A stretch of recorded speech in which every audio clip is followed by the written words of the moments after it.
إن الحمد لله نحمده ونستعينه ونستغفره ونعوذ بالله من شرور أنفسنا ومن سيئات أعمالنا من يهده الله فلا مضل له ومن يضلل فلا هادي له أشهد أن لا إله إلا الله وحده لا شريك له وأشهد أن محمدا عبده ورسوله يا أيها الذين آمنوا اتقوا الله حق تقاته ولا تموتن إلا وأنتم مسلمون وبعد فإن أصدق الحديث كتاب الله وخير الهدي هدي محمد صلى الله عليه وعلى آله وصحبه وسلم وشر الأمور محدثاتها وكل محدثة بدعة وكل بدعة ضلالة رب زدني علما رب زدني علما رب اشرح لي صدري ويسر لي أمري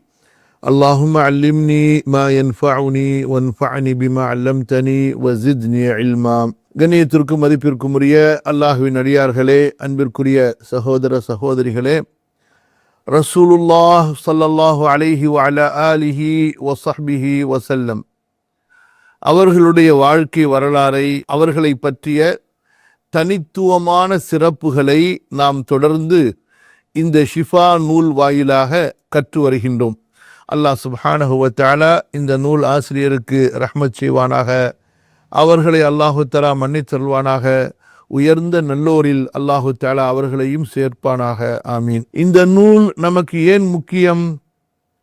எந்த அளவு நம்முடைய உடலுக்கு உணவு தேவையோ குடிநீர் தேவையோ அந்த அளவு நம்முடைய ஈமானுக்கு குர்ஆனுக்கு பிறகு, அதுபோன்று நேரடியான ஹதீஸுக்கு பிறகு, அந்த குர்ஆனிலிருந்தும் ஹதீஸிலிருந்தும் தொகுக்கப்பட்ட இத்தகைய நூல் நமக்கு மிக மிக அவசியம். நம்முடைய ஈமானுக்கு, நம்முடைய இஹ்லாஸுக்கு, நம்முடைய யக்கீனுக்கு, அல்லாஹுவின் மீதும் அல்லாஹுடைய தூதரின் மீதும் நமக்கு உண்மையான அன்பு, மதிப்பு, நேசம் வருவதற்கு.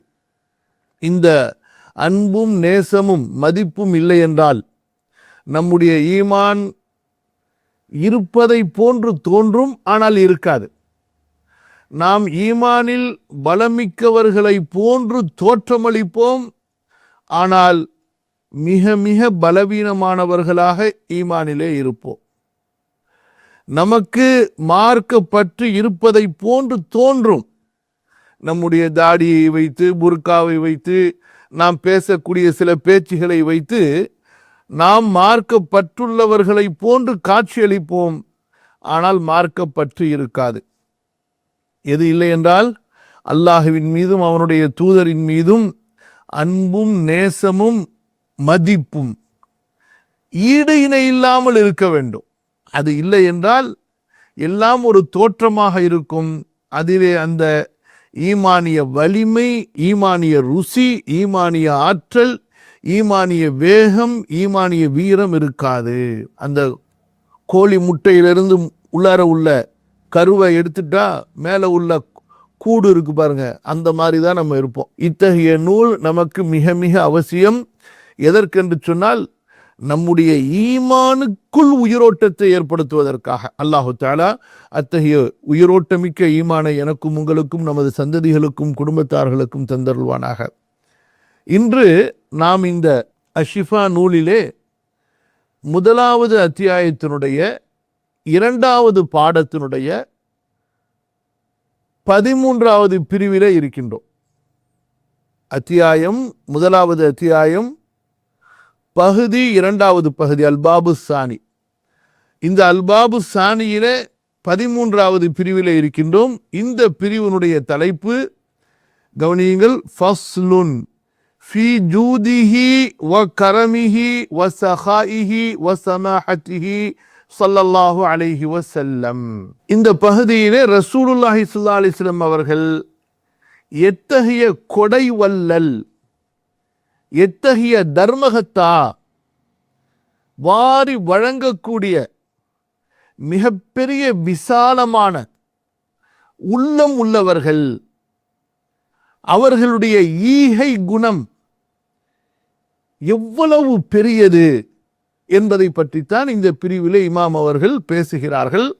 இமாம் அவர்கள் சொல்லியது போல எல்லாவற்றையும் தொட்டு வைத்து விட்டு செல்வார்கள். அதற்கு பிறகு நீங்கள் ஆழமாக அந்தந்த கண்ணோட்டத்தில் ஒரு பிரிவை படிக்கும்போது அந்த பிரிவினுடைய கண்ணோட்டத்தில் ஹதீஸுகளை ஆயத்துகளை தேடும்போது உங்களுக்கு கடல் போன்ற செய்திகள் அங்கு இருப்பதை நீங்கள் இன்ஷா அல்லாஹ் பார்க்கலாம். இதெல்லாம் யாருக்கு நான் சொல்லக்கூடிய இந்த அறிவுரையெல்லாம் யாருக்கு மார்க்கமே வாழ்க்கை, வாழ்க்கையே மார்க்கம், கல்வியே மார்க்கம், கல்வியே வாழ்க்கை, கல்வி தேடலே அவர்களுடைய தலையாய குறிக்கோளாக வேலையாக இருக்கிறதோ அவர்களுக்கு. அதுபோக உலக அலுவல்களில் யார் மூழ்கி இருப்பார்களோ அவர்களை பொறுத்தவரை கண்டிப்பாக ஒரு குறிப்பிட்ட நேரத்தையாவது ஒவ்வொரு நாளும் நீங்கள் இந்த மார்க்கத்திற்காக, மார்க்கத்தினுடைய கல்விக்காக ஒதுக்கிக் கொள்வீர்களே ஆனால் இன்ஷா அல்லாஹ் உங்களுக்கும் அல்லாஹ் சுப்ஹானஹு வ தஆலா அதிலிருந்து ஒரு மிகப்பெரிய பங்கை கண்டிப்பாக கொடுப்பான்.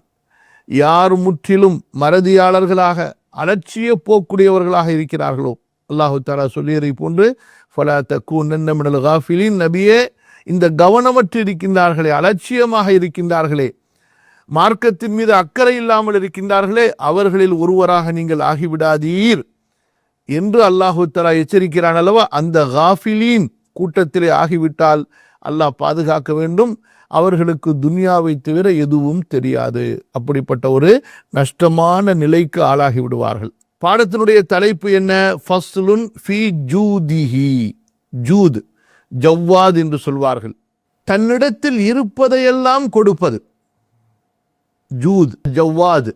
வ கரமிஹி, முன்னால் இருப்பவர் கேட்டும் கொடுப்பது, கேட்காமலும் கொடுப்பது.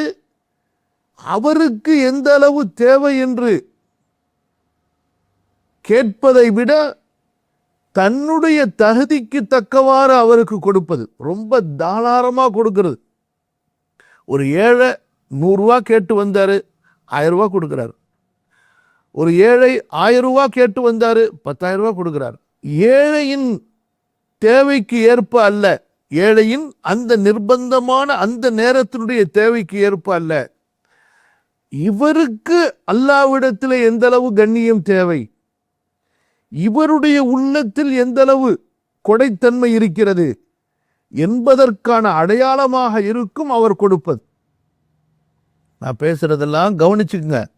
அதுக்கப்புறமா நாம் நம்மிடத்தில் வருவோம், நம்ம எப்படிப்பட்ட ஆளுன்னு சொல்லி. ஏன்னா தமிழ்நாட்டில் ஒரு பழமொழி இருக்கு, பழமொழிக்கு ரொம்ப பிரபலமான நாடு இருக்குது, அது தமிழ்நாடு.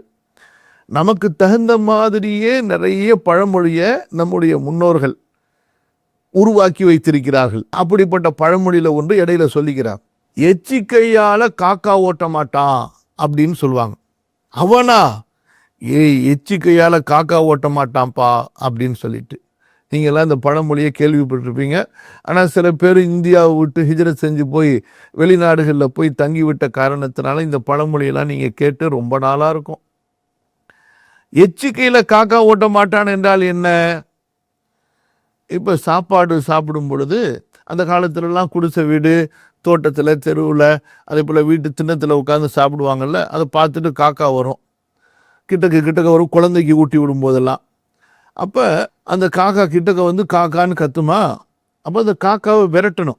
இவர் சாப்பாடு ஊட்டிக்கிட்டு இருக்கிறாரு அல்லது சாப்பிட்றாரு, அப்போ கையில் பருக்கைகள் ஒட்டி இருக்கும்.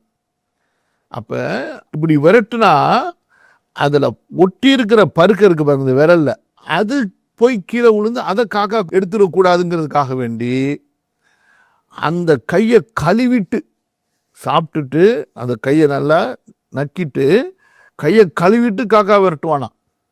அப்போ இந்த ஒரு பருக்க கூட ஒரு பசித்த ஒரு உயிரினத்திற்கு போய் சேர்ந்து விடக்கூடாது என்கிற அளவுக்கு ரொம்ப கவனமாக இருக்காங்க பாருங்க. அப்படிலாம் கொடைவள்ளல்கள் இருக்காங்க. எந்த இடத்துல ஒரு வார்த்தை சொல்லப்படுதோ அதுக்கு அந்த அர்த்தமா அல்லது அதுக்கு ஆப்போசிட் அர்த்தமாங்கிறத நீங்கள் புரிந்து கொள்ளணும். ஸோ இந்த மாதிரி நிறைய பழமொழி இருக்குது, இன்னும் நிறைய பழமொழி இருக்குது. சிலது சொல்கிற மாதிரி இருக்குது, சிலது சொல்லவே முடியாது, அப்படிலாம் இருக்குது. கரம் என்றால் என்ன? மிக விசாலமான உள்ளத்தோடு கொடுப்பது. கொடுப்பவர் தன்னுடைய தகுதியை முன்வைத்து கொடுப்பார், கேட்கக்கூடியவருடைய தகுதியை முன்வைத்து அல்ல. சஹா, சஹா என்றால் என்ன? கொடுப்பவருக்கு தாராளத்தோடு கொடுப்பது மட்டுமல்ல, இப்படி கொடுத்து விட்டால் அடுத்து நமக்கு மீதம் இருக்குமா இருக்காதா, அடுத்த நேரத்திற்கு நான் என்ன செய்வேன் என்பதை பற்றி எல்லாம் யோசிப்பதல்ல. அல்லாஹ் எனக்கு கொடுப்பான், நான் கொடுக்கும்போது ரப்பு எனக்கு கொடுப்பான் என்ற அந்த உயர்ந்த மன உறுதி, அந்த எண்ணத்தோடு கொடுப்பது. அடுத்து சமாஹா. சமாஹா என்றால் என்ன? கொடுத்துவிட்டு தான் கொடுத்ததை பெரிதாக நினைக்காமல் இருப்பது, தான் கொடுத்ததை குறைவாக நினைப்பது. ரசூலுல்லாஹி ஸல்லல்லாஹு அலைஹி வஸல்லம் அவர்களிடத்தில் இப்பேற்பட்ட தன்மைகள் எல்லாம் இருந்தன என்றால் அவர்கள் எவ்வளவு பெரிய புகழுக்கும் மதிப்புக்கும் நம்முடைய அன்புக்கும் நேசத்திற்கும் கண்ணியத்திற்கும் உரியவர் என்று யோசித்து பாருங்கள். அல்லாஹு தஆலா அவர்களை எந்த அளவு நேசித்திருப்பான் என்று யோசித்து பாருங்கள், எந்த அளவு மதித்திருப்பான் என்று யோசித்து பாருங்கள். கவனிங்க, அல்ல பொறுமையாக கவனிங்க, இடையில செய்திகளை தவற விட்டுறாதீங்க. ஃபஸ்லுன் ஃபீ ஜூதிஹி, ஹீங் என்ற லமீரு ரசூல் ஸல்லல்லாஹு அலைஹி வஸல்லம் அவர்களை பார்த்து, நபி ஸல்லல்லாஹு அலைஹி வஸல்லம் அவர்களுடைய கொடைத்தன்மை, வ கரமிஹி அவர்களுடைய வல்லல் தன்மை, வ சஹாயிஹி அவர்களுடைய ஈகை தன்மை, வ சமாஹதிஹி அவர்களுடைய தாராள மனப்பான்மை, இவற்றை பற்றி நாம் இந்த பிரிவிலே பேசப் போகிறோம்.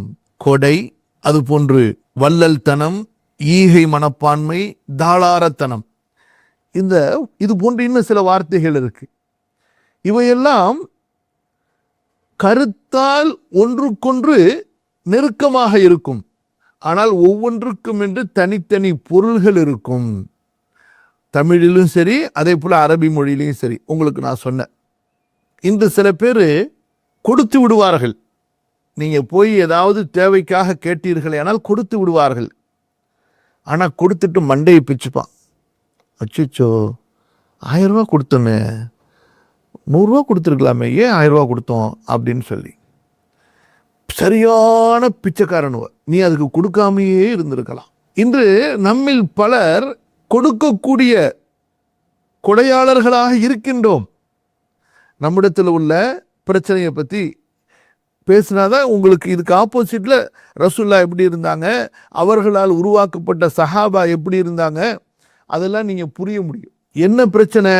நம்மிடத்துல கொடுக்க மாட்டோம், கஷ்டப்பட்டு கொடுப்போம், எவ்வளவு தேவையோ அவ்வளவு கொடுக்க மாட்டோம், எவ்வளவு இருக்கோ அதுக்கு நன்றி செலுத்துற மாதிரி கொடுக்க மாட்டோம்.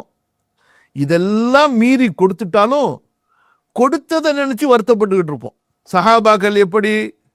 கொடுக்க முடியவில்லையே என்று அழுதார்கள், நாம் கொடுத்து விட்டோமே என்று அழுகிறோம். கொடுத்தது மிக குறைவாக கொடுத்து விட்டோமே என்று கவலைப்பட்டார்கள். நாம் கொடுத்ததை அதிகம் என்று நினைத்து கவலைப்பட்டு கொண்டிருக்கிறோம், வருத்தப்பட்டு கொண்டிருக்கிறோம். கொடுத்துவிட்டு இன்னும் அதிகமாக கொடுக்க வேண்டும் என்ற தேடலில், ஆசையில் இருந்தார்கள் நபியும் நபியின் தோழர்களும். நாமோ இவருக்கு ஒரு தடவை கொடுத்துட்டோம், இனிமே இவருக்கு கொடுத்துடக்கூடாது என்ற கவனத்தில் இருக்கிறோம்.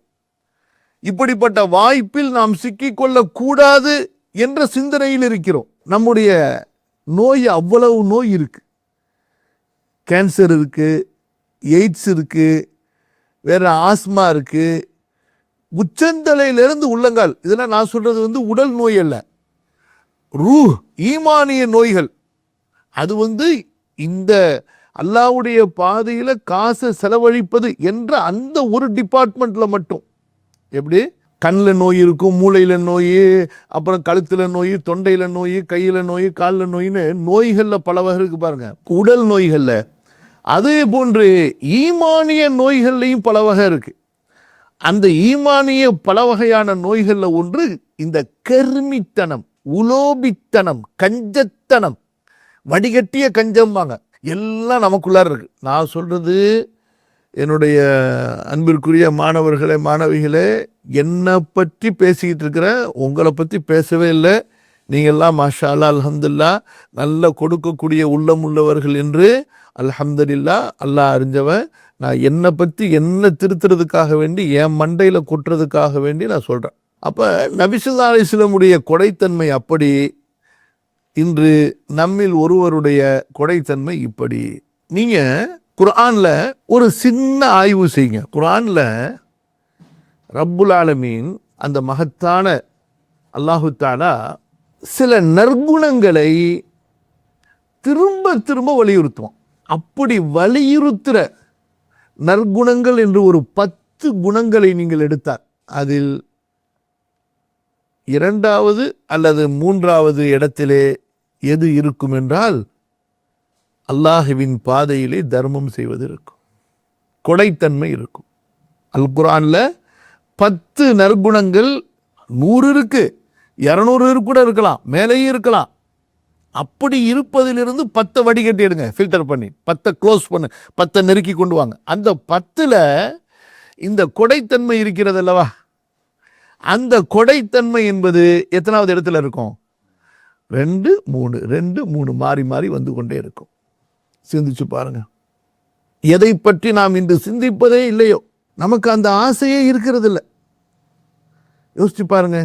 நம்ம என்னைக்காவது அல்லாட்ட சுஜூதில் அல்லது காபத்துல்லா போகும்பொழுது அல்லது தொழுது முடிச்சுட்டு, யா அல்லாஹ் எனக்கு காசை கொடு, பணத்தை கொடு, பங்களாவை கொடு, சோத்தை கொடு, சட்டியை கொடு, பானையை கொடு, இப்படிலாம் கெஞ்சி கெஞ்சி அழுகுறோமே, என்னைக்காவது யா அல்லாஹ் நான் கோடி கோடியாக உன் பாதையில் தர்மம் செய்யணும் அல்லாஹ், நீ கொடுத்ததெல்லாம் உன்னுடைய பாதையில் கொடுக்கணும் அல்லாஹ், அதுக்குண்டான மனசை கொடு அல்லான்னு கேட்டுக்கிறோமா? அழுது இருக்கிறோமா அதுக்காக? ஏன்னா நமக்கு கொடுக்கணுங்கிற மனசே இல்லையே. நம்ம மனசு தான் அவ்வளவு இறுகி போயிருக்கு, கட்டி போயிருக்குது. பயம், கொடைத்தன்மையை கேட்பதற்கு கூட பயம். அந்த அளவுக்கு கேவலமான மனநிலையில் நம்ம இருக்கிறோம். எப்படி? யா அல்லாஹ் என்னை ஒரு நல்ல கொடை வள்ளலாக, ஒரு தர்மகத்தாவாக. அல்லாஹ்க்கு பிடிக்குமா பிடிக்காதா? தொழுகை பிடிக்குமா பிடிக்காதா? நோன்பு பிடிக்குமா பிடிக்காதா? அப்போ அந்த தொழுகைக்கு நோன்புக்கு துவா செய்கிறோம்ல, அதே போல துவா கேட்போமே. கேளுங்களா, எங்க என்னங்க பண்ண போறீங்க? நீங்க அல்லாஹ் கொடுத்தா கொடுக்க போறீங்க, அவன் கொடுத்ததுல இருந்து கொடுக்க போறீங்க. கொடுத்தா நீங்க பிச்சைக்காரனாக மாட்டீங்கிற கேரண்டி அல்லாஹ் சேர்த்து கொடுக்குறான். ஏன் பயம்? கொடுத்தா துன்யாலையும் நஷ்டம் இல்லை, ஆகிரத்திலையும் நஷ்டம் இல்லைங்கிற வாக்கையும் அல்லாஹ் சேர்த்து கொடுக்குறான். இருந்தாலும் நமக்கு பயம். நம்ம கொடுத்துட்டா நமக்கு இல்லைனா அதுதான் அந்த ஷைத்தான். அல்லாஹ் என்ன சொல்றான்? ஷைத்தான் உங்களுக்கு வறுமையை ஏவுவான், வறுமையை குறித்து பயமுறுத்துவான், தர்மம் செய்தால் வறுமை வந்துவிடும் என்று சொல்வான். அல்லாஹுவோ நீங்கள் தர்மம் செய்தால் இன்னும் உங்களுக்கு அதிகமாக கொடுப்பேன் என்று வாக்கு தருகிறான். வமா ஆதைத்தும் மின் ஸகாத்தின் துரீதுன பிஹி வஜ்ஹல்லாஹ் ஃபஉலைக ஹுமுல் முضعفون. குர்ஆன் வசனத்தை நீங்க ஆராய்ச்சி பண்ணுங்க. என்ன விஷயம்?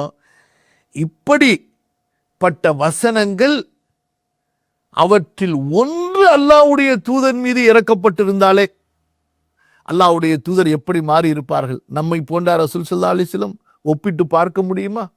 நாம் 100 வசனங்களை கேட்டால் கூட அதை பற்றி அமல் செய்வதை பிறகு பார்த்து கொள்ளலாம் என்று தள்ளி வைத்து விடக்கூடியவர்கள். அல்லாஹ் மன்னிப்பானாக. நாம் இப்படி 100 வசனங்களை கேட்போம், கேட்டா கூட இதெல்லாம் நம்மளால முடியுமா? ஒரு சட்டத்தை கொண்டு, ஒரு வேத வசனத்தை கொண்டு, ஒரு ஹதீஸை கொண்டு அமல் செய்வதற்கு நாம் முயற்சி செய்வதை விட அமல் செய்யாமல் சாக்கு போக்கு சொல்வதற்குத்தான் நாம் முயற்சி செய்து கொண்டிருக்கிறோம். அல்லாஹ்வுடைய தூதர் ஸல்லல்லாஹு அலைஹி வஸல்லம் ஒரு சட்டம் இறங்கிவிட்டால் அவ்வளவுதான். நபியே நீங்க தாவா கொடுங்க, யா அய்யுஹல் முத்தஸிர் கும் ஃபஅன்ஸிர், அவ்வளவுதான். அந்த கவலையில ரசூல் ஸல்லல்லாஹு அலைஹி வஸல்லம் அடுத்த அல்லாஹ் வசனத்தை இறக்கிவிட்டான். நபியே அதற்கென்று நீங்கள் உங்களையே மாய்த்து கொள்ளக்கூடிய அளவுக்கு தாவா கொடுக்க வேணான்னு சொல்லி அல்லாஹ் வசனம் இறக்குனா, யா அய்யுஹல் முஸம்மில் குமில் லைல இல்லா கலீலா, நபியே ராத்திரில தொழுங்கன்னு சொல்லிடு. தொழுதாங்க கால் இவ்வளவு பெருசுக்கு வீங்கிருச்சு. அடுத்து அல்லாஹ் வசனம் இருக்கணும், நபியே அதுக்குன்னு இப்படி கஷ்டப்பட்டு தொழுவாதீங்க. தாஹாமா அன்ஸல்னா அலைக்கல் குர்ஆன லிதஷ்கா. சுப்ஹானல்லாஹ், யோசிச்சு பாருங்க. நபியே நீங்க அல்லாஹ்வுடைய பாதையில ஜிஹாது செய்யுங்க. யா அய்யுஹன் நபியு காத்தில் ஃபீ சபீலில்லாஹ், நீங்கள் மூமின்களை தூண்டுங்கள். வலா துகல்லஃபு இல்லா நஃப்ஸ். அப்படியா போருக்கு போனாங்க அல்லாஹ் தஆலா, நபியே அதுக்குன்னு நீங்க ரிஸ்க் எடுத்து போவாதீங்க, 100 பேர் இருந்தா 200 பேர்கிட்ட சண்டை போடுங்க, 1000 பேர் இருந்தா 2000 பேர்கிட்ட சண்டை போடுங்க. சுப்ஹானல்லாஹ். அப்படி இருந்தாங்க ரசூல் ஸல்லல்லாஹு அலைஹி வஸல்லம். புரியுதா? நம்ம எப்படி செய்றோம்? அல்லாஹ்வுடைய மார்க்கத்தில் ஒரு சட்டம் வந்தால் அந்த சட்டத்தை பின்பற்றுவதற்கும் செயல்படுத்துவதற்குமான வழிகளை தேடுவதற்கு பதிலாக அதிலிருந்து எஸ்கேப் ஆகிறதுக்கு வழி இருக்குமா, அதிலிருந்து எஸ்கேப் ஆகிறதுக்கு வழி இருக்குமான்னு தேடிட்டு இருக்கிறோம். அல்லாஹ் தான் நமக்கு புத்தியை கொடுக்கணும். ஆக குர்ஆன்ல நீங்கள் தர்மம் கொடுங்கள், கொடை கொடுங்கள், தாளார மனதோடு இருங்கள் என்று ஒரு வசனம் இருந்தாலே போதும் ரசூல் ஸல்லல்லாஹு அலைஹி வஸல்லத்துக்கு. சொல்லுங்க. ஆனா குர்ஆன் முழுக்கவே அப்படிப்பட்ட வசனங்களால் நிரம்பி இருந்தால் அல்லாஹ்வின் தூதர் ஸல்லல்லாஹு அலைஹி வஸல்லம் எப்படி இருந்திருப்பார்கள்? அது மட்டுமா, ஒரு பக்கம் ரசூல் ஸல்லல்லாஹு அலைஹி வஸல்லம் அவர்கள் குர்ஆன் இறக்கப்பட்டதற்கு பிறகு, இன்னொரு பக்கம் ரசூல் ஸல்லல்லாஹு அலைஹி வஸல்லம் குர்ஆன் இறக்கப்படுவதற்கு முன்பே அப்படித்தான் இருந்தார்கள். அல்லாஹ் அக்பர். இப்படி குர்ஆன் இறங்கி அவர்களின் நற்குணத்தை மேலும் அதிகப்படுத்தியதே தவிர இல்லாத நற்குணத்தை அவர்களில் கொண்டு வந்தது என்று அல்ல. வித்தியாசம் புரியுதா? ஈமான் சம்பந்தப்பட்ட விஷயங்கள், மறுமை உடைய இல்மு, ஆகிரத்துடைய இல்மு, ஷரியத்துடைய இல்மு என்பது ரசூல் ஸல்லல்லாஹு அலைஹி வஸல்லம் அவர்களுக்கு இல்லாமல் இருந்தது. வஜதக ضالன் ஃபஹதா. நபியே, உங்களுக்கு ஷரியத்து தெரியாமல் இருந்தது, அல்லாஹ் உங்களுக்கு ஷரியத்தின் பக்கம் வழிகாட்டினான். மா குன்த தத்ரீமல் கிதாபு வலல் ஈமான். நபியே, உங்களுக்கு கிதாப் வேதத்தை பற்றி தெரியாது, சட்டத்தை பற்றி தெரியாது, உங்களுக்கு ஈமானுடைய விளக்கங்கள் தெரியாமல் இருந்தது, அல்லாஹ் தஆலா உங்களுக்கு கற்றுக் கொடுத்தார். வ அல்லமக மா லம் தகுன் தஅலம். நீங்கள் அறியாத இந்த ஷரியத்துடைய சட்டங்களை எல்லாம், மறுமை பற்றிய விஷயங்களை எல்லாம் அல்லாஹ் உங்களுக்கு கற்றுக் கொடுத்தான். ஆனா நற்குணத்தை பொறுத்த வரைக்கும் இந்த குர்ஆனுடைய இறக்கப்பட்ட 2வது அத்தியாயமே, முதல்ல இக்ரா இறங்குது, இக்ராலேயே 5 வசனம் தான் இறங்குது, அதோட அது நிப்பாட்டப்பட்டது. அதுக்கு பிறகு பல மாதங்கள் கழித்து தான் அடுத்து இறங்குது. இக்ராவுக்கு அடுத்து இறக்கப்பட்ட சூரா எது? சூரத்துல் கலம். நூன் வல் கலமி வமா யஸ்துரூன் மா அன்த பிநிஅமத்தி ரப்பிக பிமஜ்னூன் வ இன்ன லக லஅஜ்ரன் கைர மம்னூன் வ இன்னக லஅலா குலுகின் அதீம். ரசூல் ஸல்லல்லாஹு அலைஹி வஸல்லம் நபியாக ஆக்கப்பட்டு சில நாட்களில் அல்லது ஒரு சில வாரங்களில் இந்த வசனம் இறக்கப்படுகிறது.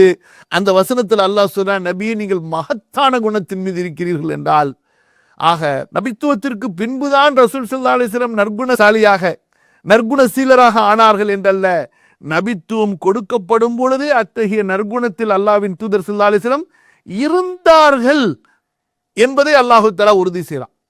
அப்ப அந்த நற்குணத்துல ஒன்றுதான் மிக முக்கியமான ஒன்று, கொடைத்தன்மை. நீங்க பேசுற அரபு நாட்டுல நிறைய கொடை வல்லர்கள் இருந்திருப்பாங்க, ஹாத்திமுத்தாயின்னு சொல்லி பாருங்க. அவரை பற்றி இன்றும் பேசுகின்றார்கள். ஏனென்றால் இந்த கொடைத்தன்மை என்பது அப்பேற்பட்ட தன்மை. ஒரு மனிதன் சிறந்தவன் என்பதற்கு அவனுடைய சிறப்பின் அடிப்படை குணம் கொடைத்தன்மை. கொடையாளியாக இருக்க வேண்டும் என்பதற்கு பணக்காரனாக இருக்கணுங்கிற அவசியமே இல்லை ஜி. ரொம்ப பேர் என்ன நினச்சிக்கிறாங்க, நம்மள்கிட்ட காசு இல்லையே என்னத்தை கொடுக்கறதுன்னு சொல்லிட்டு. காசுங்கிறது அது 2வது ஒரு கான்செப்ட் தான். கொடைத்தன்மை என்பதற்கு முதல்ல கல்பு தான் தேவை. என்ன தேவை? கல்பு தேவை. உங்களிடத்துல 1 லட்ச ரூபா இருக்கும்போது 1000 ரூபா கொடுக்கிறவன் கொடை வல்லல் அல்ல. 1 லட்ச ரூபா இருக்கும்போது 1000 ரூபா கொடுக்குறான் பாருங்க, அவன் கொடை வல்லல் அல்ல. வெறும் 10 ரூபா பாக்கெட்ல இருக்கு பாருங்க, வெறும் 10 ரூபா தான் பாக்கெட்ல இருக்கு. அதுல 1 ரூபாயை தர்மம் செஞ்சுட்டு போறான் பாருங்க, அதுல 2 ரூபாயை தர்மம் செய்து விட்டு செல்கிறான் அல்லவா, அவன் கொடையாளி. அவன் தான் பெரிய கொடை வல்லல். இருந்தாலும் நம்ம மண்டையில சில விஷயங்களை ஏத்தணும். இந்த ஆணி அடிக்கிறோமா இல்லையா, ஆணியை பல இடங்கள் இருக்கு. எப்படின்னு சொன்னா, மரத்துல ஆணி அடிக்குவோம். அந்த மரத்திலேயே பல வகையான மரம் இருக்கு.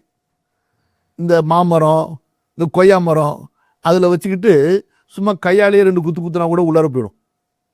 இதே இது புளிய மரம் இருக்கு, அதுக்கு கட்டையால் அடிக்கணும். இதே இது தேக்கு மரம் இருக்கு, வேங்க மரம் இருக்குது, அதுலெல்லாம் வச்சு சுத்தியலால் அடிக்கணும் ஆணியில். அதே கட்டை இன்னும் காய்ந்து விட்டது என்றால் பல மாதங்கள் ஆகிட்டா நீங்கள் ட்ரில் போட்டு அதுக்கப்புறம் தான் ஆணி அடிக்க முடியும். ஸ்க்ரூ டிரைவரை வச்சு சுங்கின்னு போட்டால் தான் போட முடியும். நம்ம மண்டையெல்லாம் குவாலிட்டியில் இல்லை, அது வேற மாதிரி பிடிச்சிக்க. அப்போ நம்மலாம் குவாலிட்டியாக இருக்கும் போல இருக்கு அப்படின்னு சொல்லிட்டு நம்ம மண்டைனா அந்த மாதிரி காஞ்சி போய் கிடக்கு. இதுல இந்த ஆணி, இந்த ஈமான்ங்கிற ஆணி அதுல வச்சு எப்டீனுங்கிற சுத்தியில வச்சு சாத்துன்னு ட்ரில் மிஷின் போட்டு ஏத்தணும். நமக்கு இப்படி இதெல்லாம் கொண்டு வா அப்படின்னு நம்ம மண்டையில ஏத்தணும். அப்பதான் நமக்கு கொஞ்சமாவது இந்த இறங்கும். எது கொஞ்சமாவது நமக்கு இறங்கும். சரி, விஷயத்துக்கு வாங்க. இப்போ உள்ளார போமா இன்ஷா அல்லாஹ். ஆக ரசூல் ஸல்லல்லாஹு அலைஹி வஸல்லம் அவர்களை அல்லாஹு தஆலா எப்படியெல்லாம் உயர்த்தினான், அவர்களுடைய தனிப்பட்ட சிறப்புகள் என்ன என்பதை பற்றி தான் இந்த 2வது பகுதியில் பார்க்குறோம். அதில் நம்ம இன்ஷா அல்லாஹ் 13வது பிரிவில் இருக்கிறோம். நம்முடைய 49வது அமர்வு. இதோடிங்க ஃபஸ்லுன் ஃபீ ஜூதிஹி வ கரமிஹி வ சகாயிஹி வ சமாஹத்திஹி. பேசிக்கிட்டே இருங்க ரசூல் ஸல்லல்லாஹு அலைஹி வஸல்லமுடைய கொடைத்தன்மை, வள்ளல் தன்மை, தயாளத்தன்மை, அவர்களுடைய தாராள மனப்பான்மை, பெருந்தன்மையை பற்றி சொல்லுகின்றார்கள். வ அம்மல் ஜூது வல் கரமு வஸ் சகாவு வஸ் சமாஹா வ மஆனீஹா முதகாரிபத்துன். எல்லாம் கொஞ்சம் கொஞ்சம் பக்கத்தில் அர்த்தம், எல்லாம் பக்கத்து வீடு தான். وَقَدْ فَرَّقَ بَعْضُهُمْ بَيْنَهَا بِفُرُوقٍ. அறிஞர்கள் சில வித்தியாசங்களை சொல்லி இருக்கின்றார்கள். சிலர் الإنفاق بطيب النفس فيما يعظم خطره ونفعه وسموه أيضا فجعلوا الكرم الإنفاق بطيب النفس فيما يعظم خطره ونفعه وسموه أيضا حرية وهو ضد النذالة. இருக்கா? இப்ப கரம் என்றால் என்ன சொன்ன உங்களுக்கு. அதாவது கொடுக்கணும். எப்படி கொடுக்கணும்னு சொன்னா, கை நீட்டார்ல, தேவையை சொல்கிறார் அல்லவா, அவரை பார்க்கக்கூடாது. உனக்கு அல்லாஹ் என்ன கொடுத்திருக்கிறான், உன்னுடைய மனசுல எத்தகைய பெருந்தன்மை இருக்கிறது, அது வெளிப்படணும் நீ கொடுக்கறதுல. புரியுதா? நான் ஒரு கதை கேட்டேன். சரியா சொல்றேன். எனக்கு கொஞ்சம் பிடிச்சிருந்துச்சு அந்த கதை. ரொம்ப மனசு என்னை பாதிச்சிச்சு. ஒரு ராஜாவும் ஒரு மந்திரியும் காட்டில் போகிறாங்க. கடைசியில் தவறிட்டாங்க. ராஜாவும் மந்திரியும் மட்டும் பாதம் மாறிட்டாங்க. கூட வந்த கூட்டம், அவங்களுடைய உணவுகள் அது எங்கேயே தவறி போக, கடைசியில் ராஜாவுக்கு தண்ணி தாகம், சரியான தண்ணி தாகம். மந்திரிகிட்ட துடிக்கிறார். மந்திரி, தண்ணி வேணும்பா, தொண்டையை அறுக்குது, தாகமாக இருக்குது, இதுக்கு மேலே நடக்க முடியாது, எப்படியாவது தண்ணியை கொண்டு வா, எங்கே இருந்தாவது கொண்டு வா. ராஜா, எனக்கு தான் தண்ணி தாகம், எங்கே போகிறது அப்படின்னு சொல்லிட்டு. ஸோ எப்படியாவது நம்ம இந்த இடத்த விட்டு மூவ் ஆகும், எங்கேயாவது நமக்கு தண்ணி கிடைக்குதா பார்ப்போம் அப்படின்னு போனால், அந்த காட்டில் ஒரு குருடன் பிச்சைக்காரன் வர்றான். அவனை பார்த்தோன்னு, டேய் உன்னுக்கிட்ட ஏதாவது தண்ணி இருக்கா அப்படின்னு சொல்லிட்டு கேட்குறான். என்னக்கிட்ட தண்ணி இல்லையே. சரி, நீ இந்த காட்டில் இருக்கிறிய, இங்கே தண்ணி எங்கே இருக்குன்னு தெரியுமா அப்படின்னு சொல்லிட்டு. அப்போ அப்படியா, தண்ணி எங்கே இருக்குன்னு நானே கண்ணு குருடு, சரி இருங்க, இருந்தாலும் முயற்சி பண்ணுறேன் அப்படின்னு 4 பக்கம் இப்படியே சுற்றுறாப்புல, 4 பக்கமா அப்படின்னு சொல்லிட்டு அப்படியே சுற்றுறாப்புலன்னா அப்படி டர்ன் பண்ணி வராப்புல. பண்ணிட்டா கடைசியில் என்ன சொல்கிறாப்புல, இந்த பக்கமாக நீங்கள் போங்க, அங்கே உங்களுக்கு தண்ணி கிடைக்கலாம் அப்படின்னு சொல்லிட்டு. இந்த ராஜாக்கள் இருக்காங்களே, கொஞ்சம் வித்தியாசமாக சிந்திப்பாங்க. ஏன்னா கொழுப்பு கொஞ்சம் கூட இருக்கும் ராஜாக்களுக்கெல்லாம். அல்லாஹ் தஆலா பாதுகாத்த நல்லவங்களை தவிர. இந்த பதவி இருந்தாலே கொழுப்பு கூட இருக்கும், காசு இருந்தால் கூட இருக்கும். காசோட பதவி சேர்ந்துருச்சுன்னு வச்சுக்கோங்க, அப்போ எவ்வளோ கொழுப்பு இருக்கும். ராஜா மந்திரிகிட்ட சொன்னால், இவனை பிடிச்சிக்குங்கண்ணா, தண்ணி இல்லைன்னா இவனை ஒரு வழி பண்ணிடுவோம்னு சொல்லிட்டு. திமிரு தானே, கொழுப்பு தானே. அவன் என்னடா இது, நம்ம சொல்ல போய் இது வேற தலைவலியா நமக்கு. சரி போனால் அதே போல் அங்கே தண்ணி இருக்கு. ராஜாவுக்கு ஆச்சரியமாக போச்சு. இவனோ குருட, திரும்பி சுற்றி பார்த்துட்டு தண்ணி இருக்குன்னு இந்த பக்கம் சொன்னால் தண்ணி இருந்துருச்சு அப்படின்னு. எப்படி நீ சொன்ன தண்ணி இங்கே இருக்குன்னு சொல்லிட்டு. அது ராஜா, நான் 4 திசையிலையும் முகத்தை திருப்பி நான் காற்றை நுகர்ந்து பார்த்தேன். எங்களுக்கு கண் பார்வையை தான் கடவுள் எடுத்துட்டாரே தவிர, ஏதாவது ஒரு சக்தியை எடுத்திருந்தா அதுக்கு பதிலாக கடவுள் இன்னொரு சக்தியை கொடுப்பார். எனக்கு கண் பார்வை தான் இல்லையே தவிர நுகரக்கூடிய சக்தி, உணரக்கூடிய சக்தி அதிகம் எங்களுக்கு. அதனால தான் நீங்கள் கண் இல்லாதவங்க பாருங்கள், குச்சை வச்சுக்கிட்டு எங்கெங்கேயோ போயிட்டு வந்துடுவாங்க. நம்மளால் கரண்ட் இல்லைன்னா, லைட் இல்லைன்னா அவ்வளோதான், முடிஞ்சு போச்சு. 4 பல்ட்டி அடித்து தான் கதவுக்கே நம்ம போக முடியும். நீங்கள் ஒன்றும் இல்லை, இந்த கண்ணு நேமத்து எவ்வளோ பெரிய நேமத்துன்னு சொல்லிட்டு கண்ணில் ஒரு கருப்பு துணியை கட்டிக்கிட்டு மாடிப்படி இறங்கி பார்த்துருங்க. ஒரு நாளைக்கு மாடிப்படி இறங்கி பார்த்துருங்க. உங்கள் பெட்ரூமில் பெட்டிலேருந்து பாத்ரூமுக்கு போய் பாருங்க. அப்போ தெரியும் இந்த கண்ணுடைய நியாமத்து. அல்லாஹ் அக்பர். எவ்வளவு ஒவ்வொரு நாளும் அனுபவிக்கிறோம். நம்ம நினச்சி பார்த்தோமா? அப்போ நான் நுகர்ந்து பார்த்தேன். எங்கேயுமே எனக்கு உணர்வு தெரியல. இந்த பக்கத்துலேருந்து குளிர்ந்த காற்று வந்துச்சு, குளிர்ந்த காற்று வந்துச்சு. அப்போ கண்டிப்பாக ஏதோ தண்ணி இருக்குன்னு நான் புரிஞ்சுக்கிட்டேன். என்ன அறிவு, இவனை விடக்கூடாது, இவனை நம்மளோட வச்சுப்போம் அப்படின்னு சொல்லி ராஜா அவனை கூட வச்சுக்கிட்டார். அப்போ எது இவருக்கு ராஜாவுக்கு கொஞ்சம் குழப்பம் வந்தாலும் அவர்கிட்ட கேட்குறது. கதை கொஞ்சம் பெரிய கதை, நான் ஷார்ட் பண்ணி கடைசிக்கு வந்துடுறேன். அப்போ அந்த குருடர்கிட்ட கேட்பாப்புல, அந்த குருடர் சொல்லுவாப்புல, அதே போல் கரெக்டாக இருக்கும் பதில். அந்த பதில் சரியான பதிலாக இருக்கும். அப்போ அந்த ராஜா விளக்கம் கேட்பார். யார்கிட்ட? குருடர்கிட்ட. இப்படி சொன்னியே, ஏன்? சயின்ஸ் இப்படி நிர்வகிக்கணும், அதாவது நிரூபிக்கணும்ல. அப்போ இப்படி சொன்னியே, அதுக்கு என்ன காரணம் அப்படின்னு சொல்லும் பொழுது அந்த சயின்ஸு காரணத்தை அந்த குருடர் சொல்லுவார். அது கரெக்டாக பொருந்தி போகும். ஸோ இப்படியே ஒரு நாள் இருக்கும் பொழுது அந்த ராஜா சந்தேகம் வந்துருச்சு, குழப்பம் வந்துருச்சு. அந்த ஆளுக்கு தனியாக ஒரு நாள் கூட்டிகிட்டு போய், ஏன் குருடரு, நீங்கள் எது சொன்னாலும் அது சரியாக இருக்குது, என்னை பற்றி ஏதாவது சொல்லுங்கள், நான் எப்படி, நான் யார், நான் என்னை பற்றி ஏதாவது சொல்லுங்கள் உங்கள் அனுபவத்தை. அப்போ அந்த குருடர் சொல்கிறாரு, வேணா ராஜா, பிரச்சனையாக போயிடும், வேணா ராஜா, பிரச்சனையாக போயிடும் அப்படின்னு சொல்கிறாரு. ராஜா சொல்கிறாரு, இல்லவே இல்லை, கண்டிப்பாக நீ சொல்லி தான் ஆகணும், நம்ம தனியாக இருக்கிறோம், யாருமே இல்லை, நீ சொல்லு. அப்போ அந்த குருடர் சொல்கிறாரு, எனக்கு நீங்கள் உறுதி கொடுங்க, நான் சொன்னால் என்னை எதுவும் செய்ய மாட்டீங்க அப்படின்னு நீங்கள் எனக்கு கேரண்டி கொடுக்கணும். உறுதி கொடுத்தா நான் சொல்கிறேன், கண்டிப்பாக நான் ஒன்றுமே சொல்ல மாட்டேன், நீ சொல்லு என்னை பற்றி அப்படின்னு உறுதி கொடுக்குறாரு, சத்தியம் செஞ்சு கொடுக்குறாரு. அப்போ அந்த குருடர் சொல்கிறாரு, ராஜா, என்ன மாதிரி நீனும் ஒரு பிச்சைக்காரன் அப்படின்னு. என்ன மாதிரி நீனும் ஒரு பிச்சைக்காரன் ராஜா சொல். ராஜா சர்ன்னு வாழை உருவிட்டார். ராஜா, வால் சத்தம் கேட்குது, அதுக்கு தான் நான் சொன்னேன் உங்களை பற்றி சொல்ல மாட்டேன்னு சொல்லிட்டு அப்படின்னு உடனே ராஜாவுக்கு சத்தியம் ஞாபகம் வந்துடுது. உடனே திரும்பி வாழை உருவிட்டு, எப்படி நீ சொன்ன ராஜா, இதுக்கே நீங்கள் என்னை கொல்ல வந்துட்டீங்க, அடுத்ததும் என்னால் சொல்ல முடியாது, ஆனால் நீங்கள் பிச்சைக்காரன் தான், நீங்கள் போய் வேணால் நீங்கள் உறுதிப்படுத்திக்கங்க அப்படின்னு சொல்லிட்டு. ராஜாவுக்கு மண்டை தாங்க முடியல, பிச்சுக்கிட்டு போகுது, மண்டை வெடிக்குது. நேராக அம்மாட்ட போயிட்டார். எங்கே போயிட்டாரு? அம்மாட்ட போயிட்டு கதவெல்லாம் சாத்திக்கிட்டு, அம்மா, நான் யார் உண்மையா எனக்கு சொல்லு, இன்னைக்கு எனக்கு உண்மை தெரிஞ்சாகணும், நீ என்ன இடத்துல ஏமாற்ற முடியாது, வைக்க முடியாது அப்படின்னு சொல்லி அம்மாவை சுழுதுக்கிறார். அப்போ அம்மாவுக்கு தெரிஞ்சு போச்சு, எப்படியோ இவனுக்கு விஷயம் தெரிஞ்சு போச்சு அப்படின்னு சொல்லிட்டு. அப்போ அம்மாக்காரங்க சொல்கிறாங்க, மகனே, நீ உண்மையிலேயே என் மகன் கிடையாது, உங்கள் அப்பாவுக்கு 2 பொம்பளை பிள்ளைங்க பிறந்தாங்க, 3ஆவதா நீ பிறந்த, நீனும் பொம்பளை பிள்ளையா பிறந்த. அப்போ ராஜாவுக்கு இளவரசர் முடிசூடுறதுக்கு இளவரசர் இல்லாமல் போயிடுவாங்க. அப்போ நான் என்ன செஞ்சேன், நானும் உங்கள் அப்பாவும் சேர்ந்து தெருவில் ராத்திரியில் போய் பார்த்தோம். அப்போ ஒரு பிச்சைக்காரன் ஒரு அழகான ஆம்பளை புள்ளையோடு இருந்தான். இந்த பொம்பளை புள்ளைய அவன்கிட்ட கொடுத்துட்டு அவனுடைய ஆம்பளை புள்ளைய வாங்கிட்டு வந்துட்டோம்ப்பா, அவன் தான்ப்பா நீனு அப்படின்னு சொல்லிட்டு, இந்த ரகசியம் எனக்கு உங்கள் அப்பாவை தவிர யாருக்குமே தெரியாதுப்பா. உடனே அவனுக்கு என்னடா அது, இதுவும் உண்மையாக போயிடுச்சு. எது? அந்த பிச்சைக்காரர் சொன்னது இதுவும் உண்மையாக போயிடுச்சு. பிச்சைக்காரன் ப்ளஸ் குருடர் உண்மையாக போயிடுச்சுன்னு சொல்லி திரும்ப வர்றாப்புல. யார்கிட்ட? அந்த குருடர்கிட்ட பிச்சைக்கார்ட்ட வர்றாரு.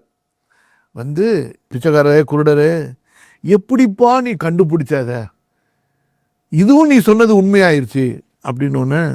அந்த குருடர் சொல்கிறாரு, ராஜா, இன்றைக்கு இல்லை, சொல்லுங்க, இன்றைக்கு இல்லை, அன்றைக்கே நான் இதை கண்டுபிடிச்சிட்டேன். என்னைக்கு? காட்டில் முதல் அன்னைக்கே நான் கண்டுபிடிச்சிட்டேன் அப்படின்னாராம். எப்படிப்பா கண்டுபிடிச்ச? இந்த பாருங்க ராஜா, நான் ஒரு பிச்சைக்காரன், நீங்க தண்ணியே கிடைக்காம கஷ்டப்பட்டுக்கிட்டு இருந்தீங்க, நான் சொன்ன தண்ணி கிடைச்சிருச்சு. நீங்க என்ன செஞ்சீங்க? எனக்கு உங்க மந்திரிட்ட சொல்லி இவனுக்கு ஏதாவது பிச்சை போட்டுன்னு சொன்னீங்க. இவனுக்கு ஏதாவது பிச்சை போடு அப்படின்னீங்க. சரியா? அப்ப நீ உண்மையிலேயே ராஜாவா இருந்திருந்தா நான் செஞ்ச உதவிக்கு நீ உன்னுடைய தகுதிக்கு தகுந்த மாதிரி என்ன கண்ணியப்படுத்தியிருப்ப. நீ ஒரு பிச்சைக்காரனா இருந்ததுனாலதான் எனக்கு பிச்சை போடுன்னு சொன்ன.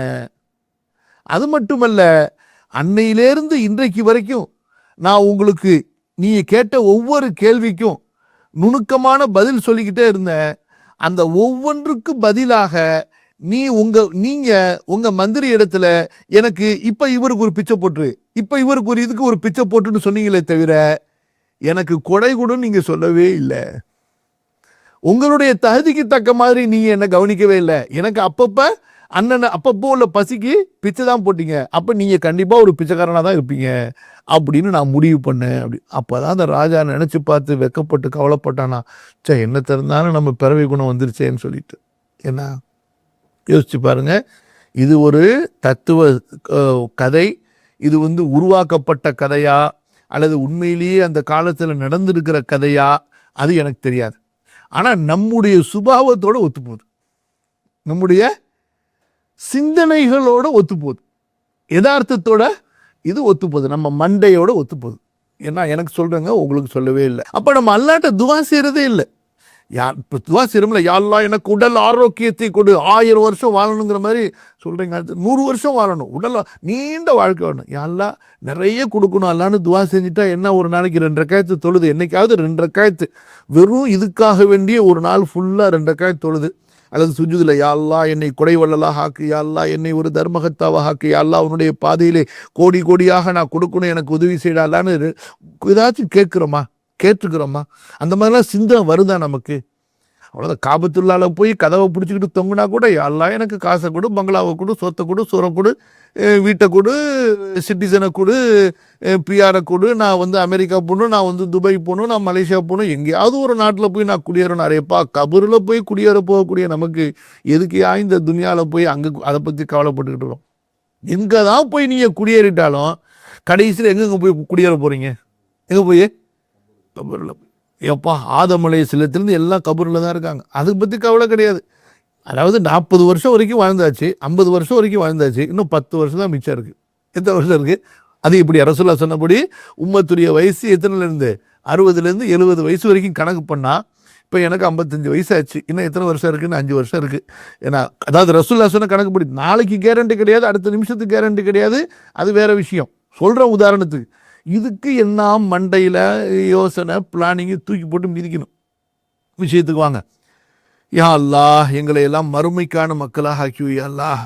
சரி, அப்போ என்ன சொல்கிறார்கள்? அந்த விசாலமான தாராள மனப்பான்மை, ஃபஜஅலு அல் கரம், என்ன அல் இன்ஃபாக்கு பி துய்பின் நஃப்ஸி, தர்மம் கொடுக்கணும், சந்தோஷத்தோடு கொடுக்கணும், மன விருப்பத்தோடு கொடுக்கணும். கொடுக்குறோமே, மாட்டிக்கிட்டோமே, இவன் கேட்டானே, இவனை பார்த்துட்டோமே, இவன் சொல்லிட்டானே, கொடுக்கலன்னா நாளைக்கு நம்மளை திட்டுவானே, ஏசுவானே, அல்லது வேற ஏதாவது நமக்கு தேவைன்னா உதவி பண்ண மாட்டானே, அப்படிலாம் பயப்படக்கூடாது. ஃபீமா யஅதுமு ஹதருஹு வ நஃபுஹு, நீ கொடுக்கிற விஷயம் அதனுடைய நன்மை அவ்வளவு மகத்தானதாக இருக்கும். புரியுதுங்களா? அதனால உள்ள பிரயோஜனம் அவ்வளவு பிரயோஜனமாக இருக்கும். சில நேரங்கள் அதில் கொடுக்கறதுனால நமக்கு சில ஆபத்துகள் கூட இருக்கலாம், சில பின் விளைவுகள் கூட இருக்கலாம். அதெல்லாம் பயப்படக்கூடாது. அதெல்லாம் அல்லாவுக்காக கொடுக்கணும். வசம்மௌஹு ஐதன் ஹுர்ரியத்தன், அதுக்கு பேர் தான் அந்த சுதந்திரம், சுதந்திரவான். எப்படி? யாருக்கும் பயந்து கொடுக்கறது கிடையாது, அல்லாவுக்கு பயந்து மட்டும் கொடுக்கு. சுதந்திரவான்கள் அரபியில் சொல்லுவாங்க அல் அஹ்ரார் அப்படிம்பாங்க, படிச்சு பாருங்க. இங்கே இந்த யமன்காரங்க பேசும்போதெல்லாம் சொல்லுவாங்க அல் அஹ்ரார் அப்படின்னு சொல்லிட்டு. இந்த மட்டமானவர்கள் எல்லாம் அன்தால் அப்படிம்பாங்க. அந்த அவங்களுடைய கேரக்டர் அப்படியே டாப் கேரக்டர்னு சொல்றீங்களா, அந்த மாதிரி. والسماحة التجافي عما يستحقه المرء عند غيره بطيب نفس وهو ضد الشكاسة, கெட்ட குணம், அருவருக்கத்தக்க மட்டமான குணத்தை விட்டு தூரமாக இருப்பது. التجافي عما يستحقه المرء عند غيره بطيب نفس, அப்போ ஒருத்தர் பார்த்து இவனா, அவன் ஒரு மட்டமானவன்ப்பா, சரியான கருமிப்பா, கஞ்சம்பா அப்படிங்கிற மாதிரி நடந்துக்கிறது கிடையாது. அதை விட்டு ரொம்ப தூரமாக இருப்பது. வஸ்ஸஹாவு சஹூலத்துல் இன்ஃபாக். தர்மம், சஹானா என்ன, தர்மம் கொடுக்கணும், அப்படியே லேசாக கொடுக்கணும். எப்படி தாரில் போய் கை ஒட்டிக்கிச்சுன்னு வச்சுங்க, அதை எடுக்கிறது எவ்வளோ கஷ்டம். அந்த மாதிரி கிடையாது, அப்படியே விசாலமாக எடுத்து எடுத்து அப்படியே கொடுத்துக்கிட்டே. சஹூலத்துல் இன்ஃபாக் வதஜன்னுபு இக்திசாபி மா லா யுஹ்மத். எதனுடைய முடிவு ஒரு சிறந்த முடிவாக இருக்காது, அதை விட்டு விலகி இருப்பது. வஹுவல் ஜூத் வஹுவ லித்து தக்தீர். கர்மித்தனத்திற்கு எதிராக இருக்கக்கூடியதுதான் இந்த சஹா என்பது. வகான ஸல்லல்லாஹு அலைஹி வஸல்லம் லா யுவாஸா ஃபீ ஹாதிஹில் அக்லாகில் கரீமா. அல்லாஹ்வுடைய தூதர் ஸல்லல்லாஹு அலைஹி வஸல்லம் அவர்கள் இத்தகைய நற்குணங்களில் யாரும் அவர்களை போட்டி போட முடியாத அளவிற்கு, அவர்களோடு ஒப்பிட்டு பார்க்க முடியாத அளவுக்கு இருந்தார்கள். வலா யுபாரா பிஹாதா வஸஃபஹு குல்லு மன் அரஃபஹு. அல்லாஹ்வுடைய தூதர் ஸல்லல்லாஹு அலைஹி வஸல்லம் அவர்களை பற்றி யாரெல்லாம் வர்ணித்தார்களோ இப்படித்தான் வர்ணித்திருக்கின்றார்கள். கவனிங்க, ஸஹீஹுல் புகாரியுடைய ஒரு அறிவிப்பை இமாம் பதிவு செய்கின்றார்கள். سمعت جابر بن عبد الله رضي الله عنه يقول ما سئل النبي صلى الله عليه وسلم عن شيء فقال لا. ரசூல் ஸல்லல்லாஹு அலைஹி வஸல்லம் இடத்துல யாராவது அல்லாஹ்வின் தூதரே இது எனக்கு வேண்டும் என்று கேட்டால் போதும், ஒருபோதும் இல்லை என்று சொன்னதே இல்லை. அல்லாஹ் அக்பர். பாருங்க, ரசூல் ஸல்லல்லாஹு அலைஹி வஸல்லம் உடம்புல ட்ரெஸ் இல்லை, ஒரே ஒரு போர்வை இருந்துச்சு, கீழே போர்த்திருந்தாங்க, மேலே ஒரு சின்ன போர்வை, அதை மேலே போர்த்திருந்தாங்க, பயான் செஞ்சுக்கிட்டு இருக்கிறாங்க. ஒரு பெண்மணி ரசூல்லா இப்படி இருக்காங்களே அப்படின்னு சொல்லி வீட்டில் போய் இருந்த துணியில் தச்சிட்டு வந்து ரசூல் ஸல்லல்லாஹு அலைஹி வஸல்லம் அவங்களுக்கு கொடுக்குறாங்க. அந்த சபையில் ஒருத்தர் சொல்கிறாரு, யார் ரசூல்லா இதை எனக்கு கொடுத்துருங்களேன்னு சொல்லி. சரி தந்துடுறேன்னு சொல்லி நபி ஸல்லல்லாஹு அலைஹி வஸல்லம் சொல்லிட்டு பயானை முடிக்கிறாங்க, வீட்டுக்குள்ளார போகிறாங்க. கூட இருக்கவங்கெல்லாம் சொன்னாங்க, என்னப்பா ரசூல்லாட்ட போய் கேட்டியப்பா, உனக்கு தெரியாது, அவங்க தான் கேட்டால் இல்லைன்னு சொல்ல மாட்டாங்கன்னு சொல்லி. அவங்கள்ட்ட வேற ட்ரெஸ்ஸே இல்லையே, எவ்வளவு தேவையோடு அந்த ட்ரெஸ்ஸை வாங்கினாங்க, அதை நீ கேட்டுட்டியே அப்படின்னு சொல்லி. அவர் சொல்கிறாரு, அட போங்கங்க, நான் என்ன போட்டுக்கிட்டு ஆடம்பரமாக சுற்றுறதுக்கா நான் கேட்டேன், நான் மௌத்தா போயிட்டா எனக்கு கஃபனா இருக்கணுங்கிறதுக்காண்டி கேட்டேங்கிறார். அல்லாஹ் அக்பர். ரசூல்லாவுடைய உடம்புல ஒட்டினது என் உடம்புல போத்திட்டா எனக்கு அல்லாஹ்வுடைய ரஹ்மத்து கிடைச்சிருமே, அதாபிலிருந்து தப்பிச்சிருவனே, அதுக்காக கேட்டேங்கிறார். எப்பேற்பட்ட ஈமான் பாருங்க. அதான் முஹப்பத். நான் சொன்னேன்னா இல்லையா அந்த ஆரம்பத்தில், முஹப்பத், ரசூல்லா மேலே நேசம். நமக்கு சும்மா பொட்டி சோறு திங்கிறதுக்கும் மௌலூது ஓதி ஊரை ஏமாத்துறதுக்கு தான் இன்னைக்கு இந்த முஹப்பத்லாம் இருக்குது. நாரே தக்பீர், ஈட்டி முனையில் நின்றாலும் ஈமானை விடமாட்டோன்னு சொல்லுவாங்க. அவ்வளோதான், முடிஞ்சு போச்சு.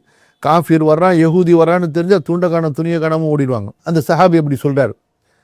அது இப்போ ரசூல்லா வந்தாங்க, அந்த துணியை கொடுத்துட்டாங்க, வாங்கிக்கிட்டாரு. அடுத்த போரில் அந்த ட்ரெஸ்ஸை போட்டுக்கிட்டு அவர் போரில் கலந்துக்கிறாரு, ஷஹீதாகிறார். ஷஹீதுடைய சட்டம் என்ன, அப்படியே அதே ட்ரெஸ்லேயே அவங்கள அந்த ரத்தத்தோடு அடக்கம் பண்ணிடணும். சுப்ஹானல்லாஹி ரப்பி. எப்பேற்பட்ட ஈமான் பாருங்க. உண்மை, அவர்கள் தான் உண்மையாளர்கள். அல்லாஹ் சொல்கிறான் அல்லவா, உலாயிக்கல்லதீன ஸதகு, அவர்கள் தான் உண்மையாளர்கள் என்று. நம்மெல்லாம் யாரு, டுபாக்கூர், எல்லாம் பொய், எல்லாம் குப்பை.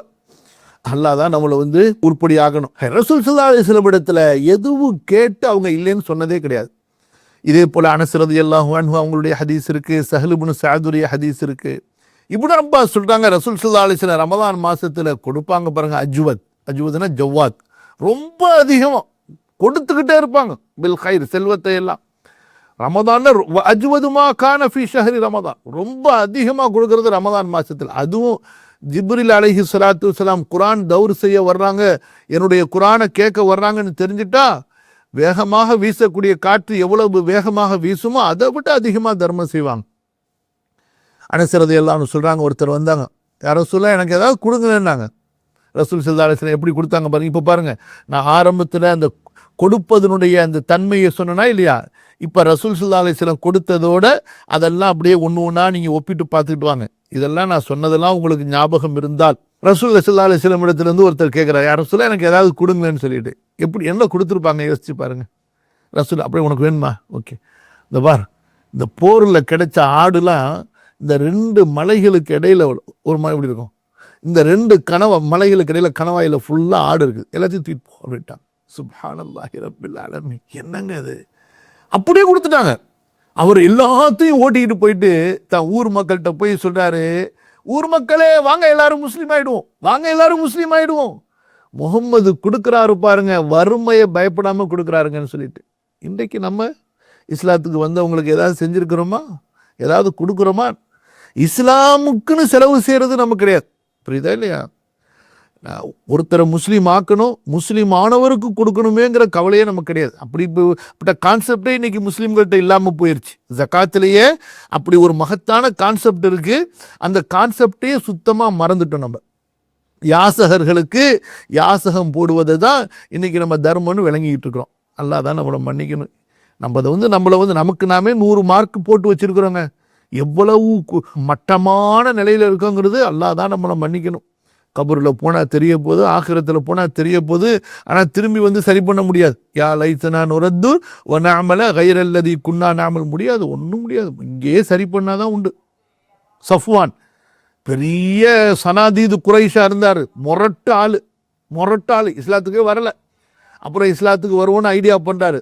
ரசூல்லா கூப்பிட்டாங்க, இங்கே வாப்பா, இதா 100 ஒட்டகம் வச்சுக்க, அப்புறம் இதா இன்னொரு 100 வச்சுக்க, இன்னொரு 100 வச்சுக்க அப்படின்ட்டாங்க. சுப்ஹானல்லாஹி ரப்பில் ஆலமீன். எப்படி கடைசியில் இவர் என்ன ஆனார்? அப்பேற்பட்ட ஒரு முஸ்லீமாக மாறி பெரிய ஆயுத கிடங்கு வச்சிருந்தார். யார் ரசூலுல்லாஹ் எல்லாத்தையும் எடுத்துக்கிட்டு ஹுனைன் போருக்கு போங்கன்னு கொடுத்தார். யோசிச்சு பாருங்க, அப்பேற்பட்ட ஒரு, இங்க பாருங்க, அவர் ஒரு குறைஷி தலைவர், பெரிய செல்வந்தர். அவருக்கு எவ்வளவு கொடுத்தாங்க? 100 ஒட்டகம், அப்புறம் 100, அப்புறம் 100, எவ்வளவு? 300 ஒட்டகம். ஒரு ஒட்டகத்துக்கு 10,000 திர்ஹம் ரேட்டு போடுங்க, எவ்வளோ ஆச்சு? 10,000 திர்ஹம்னா 10 ஒட்டகத்துக்கு 1 லட்சம் திர்ஹம் ஆச்சு. 100 ஒட்டகத்துக்கு 10 லட்சம் ஆச்சு. 300 ஒட்டகத்துக்கு கணக்கே வர மாட்டேங்குதே. சுப்ஹானல்லாஹி ரப்பில் ஆலமீன். எப்படி கொடுத்துருக்காங்க பாருங்க. அதான் வாங்கக்கூடியவரின் தகுதிக்கு கிடையாது, கொடுக்கக்கூடியவருடைய தகுதிக்கு ஏற்ப இந்த குணம் இருக்குது. நான் அதை ஏற்கனவே உங்களுக்கு பாடத்தில் சொல்லிட்டேன். அதாவது நபித்துவத்திற்கு பின்புதான் இப்படி கொடைவள்ளலாக ரசூல் ஸல்லல்லாஹு அலைஹி வஸல்லம் ஆனார்களா? இல்லை, நபித்துவத்திற்கு முன்பும் இந்த கொடை தன்மை உடையவர்களாக இருந்தார்கள். கதீஜா ரலியல்லாஹு அன்ஹா சொன்னார்கள், அல்லாஹ்வின் தூதரே, நீங்க யாருங்க? பிறருடைய கஷ்டத்தை உங்கள் தலையில் போட்டுக் கொள்வீர்கள். உங்களிடத்தில் கொடுப்பதற்கு இல்லை என்றாலும் உங்களை தவிர வேறு யாரும் கொடுக்க மாட்டார்கள் என்று இருக்கும்போது அப்படிப்பட்ட நிலையில கொடுப்பீங்க. பார்த்தீங்களா? புரியுதா பாயிண்ட்? உங்கள்கிட்ட கொடுக்கறதுக்கு ஒன்றும் இல்லை, ஆனா வேற யார்கிட்ட போனாலும் காரியம் நடக்காது. நீங்க தான் அந்த காரியத்தை செய்யணும், நீங்க தான் அதுக்கு தகுதியானவரும், நீங்க தான் அந்த தன்மை உள்ளவர். அப்ப அதற்கான ஒரு சிரமத்தை மேற்கொண்டு நீங்கள் அதை ஒரு தியாகம் செய்து அவருக்கு அந்த உதவியை செய்வீர்கள். அதே போல ரசூல் ஸல்லல்லாஹு அலைஹி வஸல்லம் அவர்கள் ஹுனைன் போரிலிருந்து திரும்புறாங்க. ஹவாஸின் கூட்டத்தார்கள் கனிமத்துகளை எடுத்துக்கிட்டு, எவ்வளவு பேர் தெரியுமா? 6000 அடிமைகள். எவ்வளவு பேர்? 6000 அடிமைகள். அந்த மக்கள் வந்து நிற்கிறாங்க, அல்லாஹ்வின் தூதரே, எங்களுடைய குடும்பத்தில் தானே நீங்கள் பால் குடித்தீர்கள். ஹலிமா சாதியா, எங்களுடைய குடும்பத்தார்கள் எல்லாம் இன்று அடிமைகளாக உங்களிடத்திலே வந்திருக்கின்றார்களே. ரசூல் ஸல்லல்லாஹு அலைஹி வஸல்லம் அப்படியே எல்லாரையும் உரிமையிட்டாங்க. சுப்ஹானல்லாஹி ரப்பில் ஆலமீன். 6000 பேர். ஒரு அடிமையை விற்றால் எவ்வளவு கிடைக்கும் யோசிச்சு பாருங்க. அதே போல அப்பாஸ் இப்னு அப்துல் முத்தலிப், ரசூல் ஸல்லல்லாஹு அலைஹி வஸல்லமுடைய சாச்சா, யார் ரசூலுல்லாஹ் எனக்கு ஏதாவது கொடுங்களேன்னு சொல்லி ரசூல் ஸல்லல்லாஹு அலைஹி வஸல்லம் அவருக்கு தங்கத்தை கொடுக்குறாங்க. எவ்வளவு பலசாலி அவங்கெல்லாம். தங்கத்தை கேரி பண்ணிட்டு அவரால் போக முடியல, தங்கத்தை தூக்கிக்கிட்டு போக முடியல. அல்லாஹு அக்பர். அதே போல ஒரு தடவை ரசூல் ஸல்லல்லாஹு அலைஹி வஸல்லம் இடத்துல 90,000 திர்ஹம் வந்துச்சு, வந்து பாயில கொட்டிட்டாங்க. அந்த இடத்திலிருந்து எழுவதற்கு முன்பாக அந்த 90,000 திர்ஹமையும் செலவு செய்து விட்டார்கள். கேட்டவர் யாரையும் அவருக்கு இல்லை என்று சொல்லவில்லை. ஒருத்தர் வந்தார், யார் ரசூலுல்லாஹ் எனக்கு ஏதாவது கொடுங்கன்னு சொல்லி. ரசூல் ஸல்லல்லாஹு அலைஹி வஸல்லம் வெயிட் பண்ணுங்க, இப்போ என்கிட்ட இல்லை, ஆனால் நான் கண்டிப்பாக உங்களுக்கு கொடுப்பேன்னு சொல்லி அவரை கூடவே வைத்திருந்து தனக்கு செல்வம் கிடைத்த போது உடனே அவருக்கு அதை கொடுத்து அனுப்புகிறாங்க. எவ்வளோ பெரிய விஷயம். ரசூலுல்லாஹ்ட்ட அப்போ கொடுக்கறதுக்கு எதுவுமே இல்லைன்னு சொல்லி அனுப்பலை. என்ன செஞ்சாங்க? வெயிட் பண்ணுங்க, கூட வச்சுக்கிட்டாங்க. அடுத்து தர்மம் வந்தவுடன் அல்லது ஹதியா வந்தவுடன் அல்லது அவர்களுக்கு வர வேண்டியது வந்தவுடன் கனிமத்தோ வேறு எதுவோ அவருக்கு அதை கொடுத்தாங்க. இதெல்லாம் யோசிச்சு பாருங்க. சுப்ஹானல்லாஹ். உமர் ரலியல்லாஹு அன்ஹு அவங்க சொல்றாங்க, யா ரசூலுல்லாஹ் ஏன் இவ்வளவு சிரமப்படுறீங்கன்னு கேட்டாங்க. உமருக்கு என்ன பிடிக்காது? ரசூலுல்லாவை யாரும் சிரமப்படுத்துறது பிடிக்காது. அன்சாரி ஒருத்தர் இருந்தார், பரவாயில்ல ரசூல்லா கஷ்டப்பட்டு கொடுத்தாலும் கொடுங்க, அல்லாஹ் நமக்கு கொடுப்பான்னு சொன்னார் அன்சாரி. ரசூல் ஸல்லல்லாஹு அலைஹி வஸல்லம் சிரிச்சிட்டாங்க. எனக்கு அல்லாஹு தஆலா இப்படித்தான் கட்டளையிட்டு இருக்கின்றான். புரியுதா? வறுமையை பயப்படாமல் அல்லாஹ்வின் பாதையிலே கொடுக்க வேண்டும் என்று. உமருடைய வியூ ஒன்று, அன்சாரியுடைய வியூ ஒன்று. ரெண்டு பேருடைய வியூ அந்தந்த இடத்துல அது சரி. முஅவ்வித் இப்னு அஃப்ரா வர்றாங்க ரசூல் ஸல்லல்லாஹு அலைஹி வஸல்லம் இடத்துல, கொஞ்சம் பேரிச்சம்பழம் கொஞ்சம் வெள்ளரிக்காயெல்லாம் எடுத்துக்கிட்டு. ரசூல் ஸல்லல்லாஹு அலைஹி வஸல்லம் பாருங்க, பேரிச்சம்பழமும் வெள்ளரிக்காயும் கொண்டு வர்றாங்க ஒரு தட்டில். ரசூல் ஸல்லல்லாஹு அலைஹி வஸல்லம் எப்போதுமே தனக்கு யாராவது உதவி செய்தால் கைமாறு செய்வார்கள். என்ன கொடுத்துருப்பாங்க யோசிச்சு பாருங்க. ஒரு ட்ரெஸ் கொடுத்துருப்பாங்களா? ஒரு ஷால், ஒரு துண்டு கொடுத்துருப்பாங்களா? அந்த கொண்டு வந்த தட்டு ஃபுல்லா தங்கத்தாலையும் நகைகளாலும் வைத்து அனுப்பினார்கள். அல்லாஹ் அக்பர். நமக்கு பக்கத்து வீட்டிலேருந்து ஒரு சாப்பாடு வருது, ஏதாச்சும் ஒரு உதவி வருது, யோசிச்சு பார்க்குறோமா? அவங்க கொடுத்ததை விட சிறந்ததாக கொடுக்குறோன்னு சொல்லிட்டு. ஆனால் கொடுக்குறவங்க அப்படி எதிர்பார்த்து கொடுக்கக்கூடாது. அனஸ் ரலியல்லாஹு அன்ஹு சொல்லுகின்றார்கள், அல்லாஹ்வின் தூதர் ஸல்லல்லாஹு அலைஹி வஸல்லம் நாளைக்காக எதையும் வைத்து கொள்ள மாட்டார்கள். அப்படி சுப்ஹானல்லாஹ். அப்போ இந்த மாதிரி ரசூல் ஸல்லல்லாஹு அலைஹி வஸல்லமுடைய தர்மத்தை பற்றி, கொடைத்தன்மையை பற்றி, வள்ளல் தன்மையை பற்றி, ஈகைத்தன்மையை பற்றி, தாராள மனப்பான்மையை பற்றி செய்திகள் ஏராளம் இருக்கின்றன. அபூ ஹுரைரா சொல்லுகின்றார்கள், ஒருவர் ரசூல் ஸல்லல்லாஹு அலைஹி வஸல்லம் இடத்திலே வந்தார். அவருக்காக ரசூல் ஸல்லல்லாஹு அலைஹி வஸல்லம் கடன் வாங்கி அவருக்கு தர்மம் செய்தார்கள். எப்படி? நம்ம கடன் வாங்குவோம் எதுக்குன்னா நம்முடைய லக்ஸுரி தேவைக்காக வேண்டி. டிஃப்ரெண்ட். சஹாபாக்களும் கடன் வாங்கினார்கள். யாருக்காக? தர்மம் கொடுப்பதற்காக கடன் வாங்கினார்கள். அதனால தான் யார் தர்மம் கொடுக்கறதுக்காக கடன் வாங்கினார்களோ அவர்களுக்கு நம்ம ஜக்காத்து கொடுக்கலாம். அதே போல யார் முஸ்லிம்களுக்கு இடையில் உள்ள ரெண்டு பேருக்கு இடையில் உள்ள பிரச்சனையை தீர்ப்பதற்காக கடன் வாங்கி பிரச்சனையை தீர்த்தாங்களோ, ஒருத்தர்கிட்ட காசு கொடுத்தாரு, அந்த காசு கொடுத்தவர் காசு வாங்கினவர்கிட்ட போய் காசு கேட்குறாரு, காசு வாங்கினவர்கிட்ட காசு இல்லை, நீ எனக்கு இப்பயே கொடுத்தாவணும்னு அவர் சண்டை போடுறாரு. அப்போ காசு வாங்கினவர் கஷ்டப்படுறாரு, ஒன்றும் முடியல. அப்போ ஒருத்தர் அவர்கிட்ட காசு இல்லை, இன்னொருத்தர்கிட்ட போய் காசு வாங்கிட்டு சரிப்பா இந்தப்பா அவன் காசுன்னு கொடுத்து அனுப்புறாரு. இப்போ இவர் கடனாளி ஆகிட்டார். இவருக்கு நம்ம ஜக்காத்து கொடுக்கலாம். அது 1 கோடி ரூபாயா இருந்தாலும் சரி. சுப்ஹானல்லாஹி ரப்பில் ஆலமீன். நமக்கு இந்த கான்செப்ட்லாம் நமக்கு தெரியாது, இந்த மண்டையெல்லாம் நமக்கு தெரியாது. அப்போ ரசூல் ஸல்லல்லாஹு அலைஹி வஸல்லம் கடன் வாங்கி அவருக்கு தர்மம் கொடுத்து அனுப்பிட்டாங்க. இப்போ கடன் கொடுத்தவர் அடுத்த நாளே வந்துட்டார். கடன் கொடுத்தவர் அடுத்த நாளே வந்துட்டாரு. யா ரசூலல்லாஹ், அந்த நேற்று வாங்கி கொடுத்தீங்களே எனக்கு வேணும்னு சொல்லிட்டு பயம் வந்துருச்சு, என்னமோ தெரியல, அவர் கேட்டு வந்துட்டார். அப்படியா, சரி ஓகே, ஒன்றும் பிரச்சனை இல்லை. அவர் கொடுத்த அளவுக்கு ரசூல் ஸல்லல்லாஹு அலைஹி வஸல்லம் கொடுத்துட்டு அதே போல் எக்ஸ்ட்ரா கொடுக்குறாங்க, அதே அளவு. அது நீ கொடுத்த கடன் திரும்ப, இது நீ எனக்கு கடன் கொடுத்தில, அதுக்கு உனக்கு கிஃப்ட் அப்படிங்கிறாங்க. சுப்ஹானல்லாஹி ரப்பில் ஆலமீன். இன்றைக்கு கொடுத்த கடனையே திருப்பி கொடுத்துட்டா போதுங்கிற நிலைமையில் இருக்கு. அது மட்டும் இல்லை, அந்த கடனை சொன்ன நேரத்தில் கொடுத்துட்டா, அதுவும் பிரச்சனை பண்ணாமல் கொடுத்துட்டா. எப்படி இருக்காங்க பாருங்க மக்கள். இன்றைக்கு முஸ்லீம்களில் யாரும் கடன் கொடுக்கறதும் இல்லை. ஏன்னா கடன் வாங்குற வரைக்கும் தான் கடன்காரரு குரலை தாழ்த்தி பணிந்து பேசுவார். கடன் வாங்கிட்டாருன்னா கடன் கொடுத்தவர் பணிஞ்சு போயிடணும், கடன் வாங்கியவர் திமிரா நடந்துப்பார். புரியுதா? எப்படிலாம் நடக்குதுங்கிறீங்க. உங்களுக்கும் ஒரு பல அனுபவங்கள் இருக்கும். ஹைர், அல்ஹம்துலில்லாஹ். இப்போ நம்ம விஷயத்துக்கு வருவோம். எதெல்லாம் நான் சொன்னனோ அதெல்லாம் என்ன திருத்துறதுக்காக வேண்டி, என்னுடைய புத்திக்காக வேண்டி சொன்னேன். சில விஷயங்கள், சில வார்த்தைகள் கொஞ்சம் கடுமையாக இருந்தால் அது சில ட்ரீட்மெண்ட் அப்படி தான் இருக்கும். புரியுதா? அதுக்காக வேண்டி அதை அப்படி எடுத்துக்கொள்ளுங்க. விஷயம் என்னன்னு சொன்னால், ரசூல் ஸல்லல்லாஹு அலைஹி வஸல்லமுடைய பெருமையை பேசுவது மட்டும் நமக்கு நோக்கமல்ல, அவர்களுடைய உம்மத்தியாக நாம் இருக்கின்றோம் அல்லவா, அவர்களுடைய சிபாரிசு நமக்கு கிடைக்க வேண்டும் என்று விரும்புகிறோம் அல்லவா, நாளை மறுமையில் அவர்கள் நம்மை பார்க்கும்போது மகிழ்ச்சி அடைய வேண்டும் என்று விரும்புகிறோம் அல்லவா.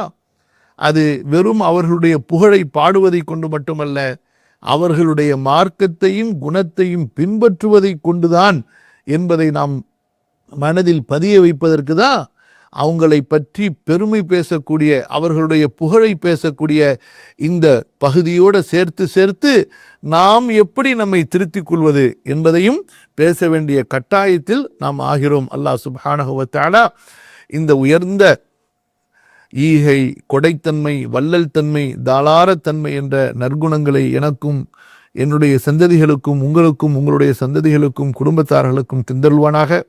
கஞ்சத்தனம், கருமித்தனம், உலோபித்தனம், மட்டமான அற்பத்தனங்களிலிருந்து அல்லாஹு தஆலா என்னையும் என்னுடைய சந்ததிகளையும் உங்களையும் உங்களுடைய சந்ததிகளையும் நம்முடைய முஸ்லிம் சமூகத்தையும் அல்லாஹு தஆலா பாதுகாத்து அருள்வானாக.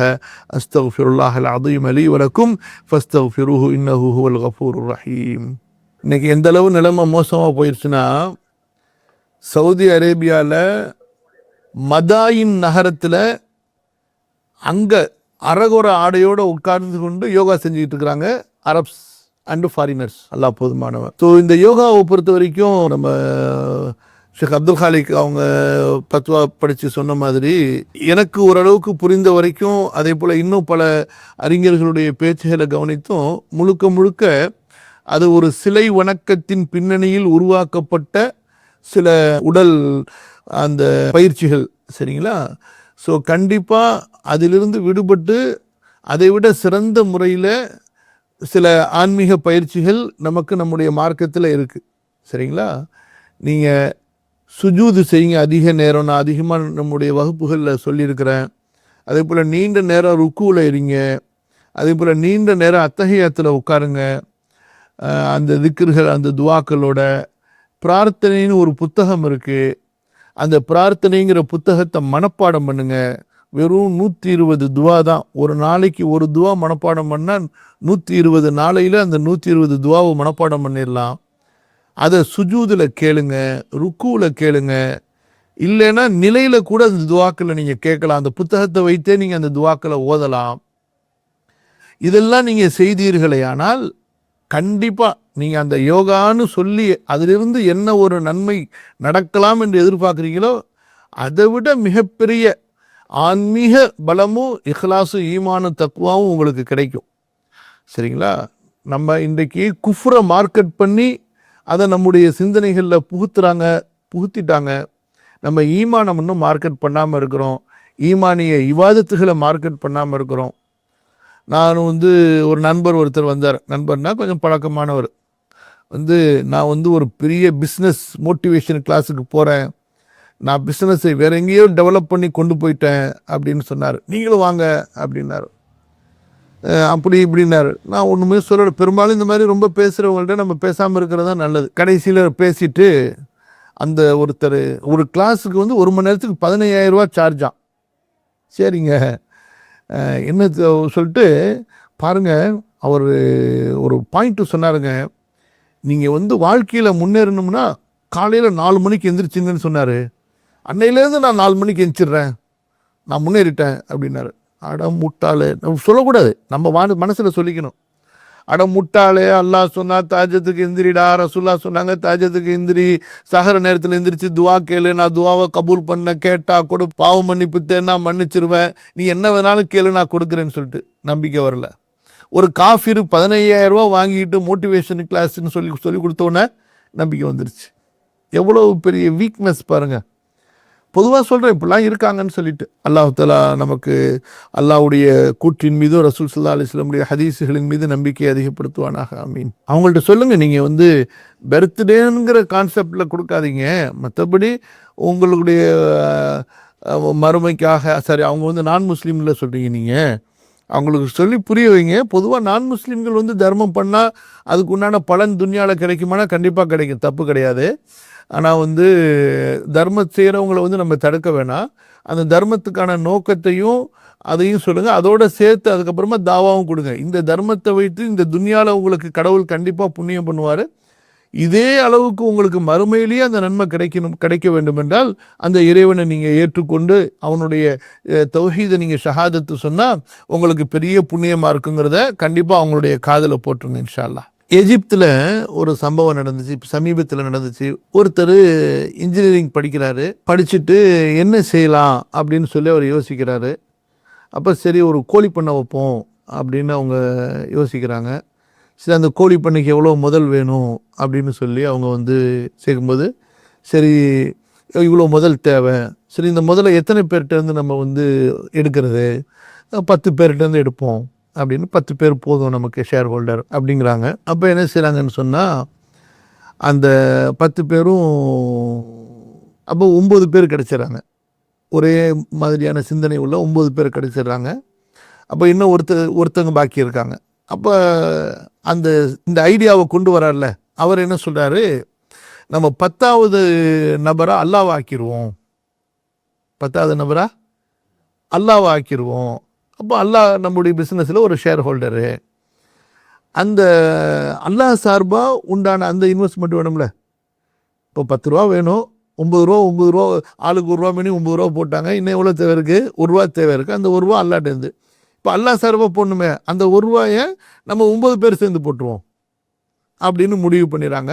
முடிவு பண்ணிவிட்டு அந்த ஒரு ஷேர் வந்து அல்லாஹ்வுக்குள்ள ஷேரு அப்படின்னு சொல்லிட்டு, அப்போ அல்ஹம்துலில்லாஹ் பிஸ்னஸ் ஆரம்பிக்கிறாங்க. ஆரம்பிச்சுட்டு அவங்கவுங்களுக்கு வரக்கூடிய ஷேர்லேயும் அவங்க சதக்கா ஜக்காத் என்ன கொடுக்கணுமோ கொடுக்குறாங்க. அதே போல் அல்லாஹ்க்குன்னு முடிவு பண்ணாங்கல்ல, அந்த ஒரு ஷேரை அதே போல் கரெக்டாக கொடுத்துட்றாங்க. அதை வைத்துக்கொண்டு அவங்க சமூக காரியங்கள், பொது காரியங்கள் செய்கிறாங்க. இப்போ பாருங்கள், இவங்க பிஸ்னஸ் ஆரம்பிக்கும் பொழுது ஆளுக்கு ஒரு ஷேரு, கடைசி ஒரு ஷேர் யாருக்கு? அல்லாஹ்வுக்கு.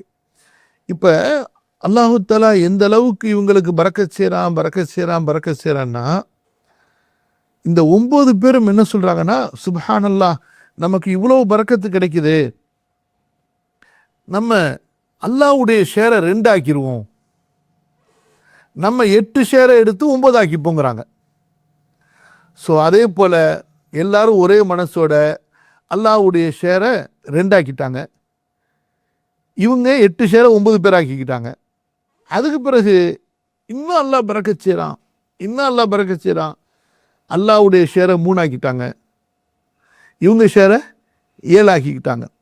இப்படியே குறைச்சி அந்த பக்கம் கூட்டி எந்த பக்கம்?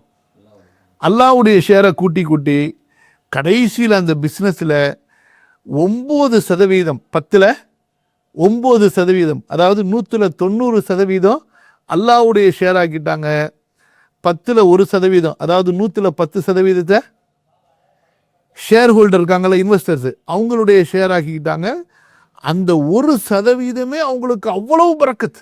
இவங்க எகிப்தில் ஒரு அரசாங்கம் செய்ய முடியாத மிக மகத்தான பணிகளை எல்லாம் அந்த எகிப்துடைய ஏழை கிராமங்களில் இவங்க செய்கிறாங்க.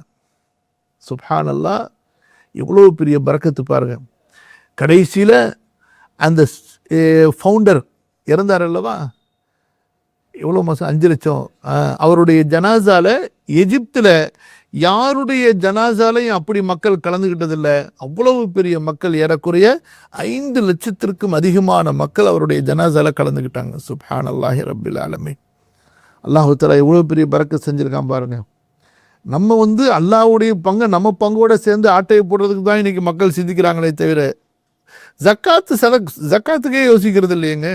அஸ்தக்ஃபிருல்லாஹ் அலீம். ஸோ அதனால் சுப்ஹானல்லாஹ், அல்லாஹு அக்பர், மிகப்பெரிய விஷயம். உமர் இப்னு அப்துல் அசீஸ் ரஹ்மத்துல்லாஹி அலைஹி அவர் மௌத்தா போகும் பொழுது பிள்ளைங்களுக்கு எதையுமே விட்டுட்டு போல. ஏன்னா அவருடைய காசையே தர்மம் பண்ணிட்டார். அவர் ஒய்ஃப் வர்றாங்க, பெரிய மன்னருடைய அனைமா அப்துல் மலிக்குடைய மகள் நினைக்கிறேன். அவ்வளவு நகை, தலையிலேருந்து கால் வரைக்கும். ஃபர்ஸ்ட் நைட்டில் சந்திக்கும் போது, இந்த பாரு, உனக்கு நகை வேணுமா நான் வேணுமான்னு கேட்குறாங்க. நகையை வச்சு நான் என்ன செய்ய, எனக்கு உங்களை மாதிரி அல்லாஹ்வுடைய நல்லடியார் தான் வேணும். அப்போ எல்லாத்தையும் கழட்டி கொடுக்குறாங்க. கழட்டி கொடுத்தோன்னே ஒரு துணியில் வச்சு கட்டி தன்னுடைய அந்த ஃபைனான்ஸ் மினிஸ்டரை கூப்பிட்டு அவர்கிட்ட கையில் கொடுத்துட்டு கொண்டு போய் பைத்துல் மாலில் சேர்த்துருக்கிறாங்க. அப்போ உமர் இப்னு அப்துல் அசீஸ் மௌத்தா போகும் பொழுது அவரும் அல்லாஹ்வுடைய பாதையில் தர்மம் செஞ்ச மிகப்பெரிய கொடைவள்ளல். பிள்ளைங்களுக்கு ஒன்றுமே கிடையாது, காசு பணம் எதுவுமே கிடையாது. அப்போ கேட்குறாங்க, இந்த மாதிரி மௌத்தா போகிறீங்களே, ஒரு அரசராக இருந்துட்டு பிள்ளைங்களெல்லாம் நீங்கள் ஒன்றுமே வைக்காமல் போகிறீங்களே, எல்லாத்தையும் பைத்துல் மாலில் கொடுத்துட்டாங்க, எதுவுமே இருக்கக்கூடாதுன்னு சொல்லிட்டு. அப்போ உமர் இப்னு அப்துல் அசீஸ் சொல்கிறாங்க, சூரா ஆராஃபுடைய கடைசி வசனத்தை ஓதுறாங்க. இன்ன வலி அல்லாஹ் வஹுவ யதவல்ல ஸாலிஹீன். என்னுடைய பாதுகாவலன் அல்லாஹுவாக இருக்கிறான், அவன் நல்லவர்களை பொறுப்பேற்றுக் கொள்கிறான் அப்படின்னு சொல்லி, நல்லவர்களை பொறுப்பேற்றுக் கொள்கிறான்னு சொல்லி. என்னுடைய வழி பாதுகாவலன் யாரு, சப்போர்ட்டர் யாரு, இந்த குர்ஆனை இறக்கிய அல்லாஹ், அவன் நல்லவர்களை பொறுப்பேற்றுக் கொள்வான். ஸோ என் பிள்ளைங்க நல்ல பிள்ளைங்களா இருந்தா அல்லாஹ் பொறுப்பேற்றுக் கொள்வான். நல்ல பிள்ளைங்களா இல்லைன்னா அவங்களுக்கு நான் எதுக்கு சொத்தை விட்டுட்டு போகணும் அப்படிங்கிறாங்க. இது அவங்களுடைய கான்செப்ட். கடைசியில் அல்லாஹ் தஆலா அந்த ஒவ்வொரு குழந்தைக்கும் அவ்வளவு பெரிய செல்வத்தை அல்லாஹ் கொடுத்தான். பல பெரிய பெரிய போர்களுக்கு உமர் இப்னு அப்துல் அசீஸுடைய ஒரு மகனும் மொத்த முஜாஹிதுகளுக்கான செலவுகளை பொறுப்பேற்பவர்களாக இருந்தார்கள். அதே நேரத்தில் ஹிஷாம் இப்னு அப்துல் மலிக், அவரும் பெரிய மன்னர், இதே உமவியா மன்னர். அவ்வளவு காசு பணம், அவ்வளவு செல்வம் அவர்கிட்ட இருந்துச்சு. தன்னுடைய பிள்ளைகளுக்காக அவ்வளவு செல்வத்தை விட்டுட்டு போனார். ஆனால் அவர் இறந்து சில மாதங்களில் அல்லது ஒரு ஆண்டுகளுக்குள்ளாரையே அவர்களுடைய பிள்ளைகள் எல்லாம் ஃபக்கீர்களாக ஆகிவிட்டார்கள். அல்லாஹ் அக்பர். அதனால இந்த விஷயம் இருக்குது, அது ரொம்ப ஒரு மகத்தான விஷயம், அதை புரிகிறது. சுப்ஹானல்லாஹ், நிறைய உதாரணங்கள் சம்பவங்கள் இருக்குது. அல்லாஹ் பரக்கத் செய்யட்டும். அல்லாஹ் நமக்கு அந்த மனசில் தான் இதுவும் அல்லாஹ்ட்ட கேட்டால் தான் கிடைக்கும். அல்லாஹ் இந்த உள்ளத்தில் உள்ள கருமித்தனத்தை போக்குவாயாக.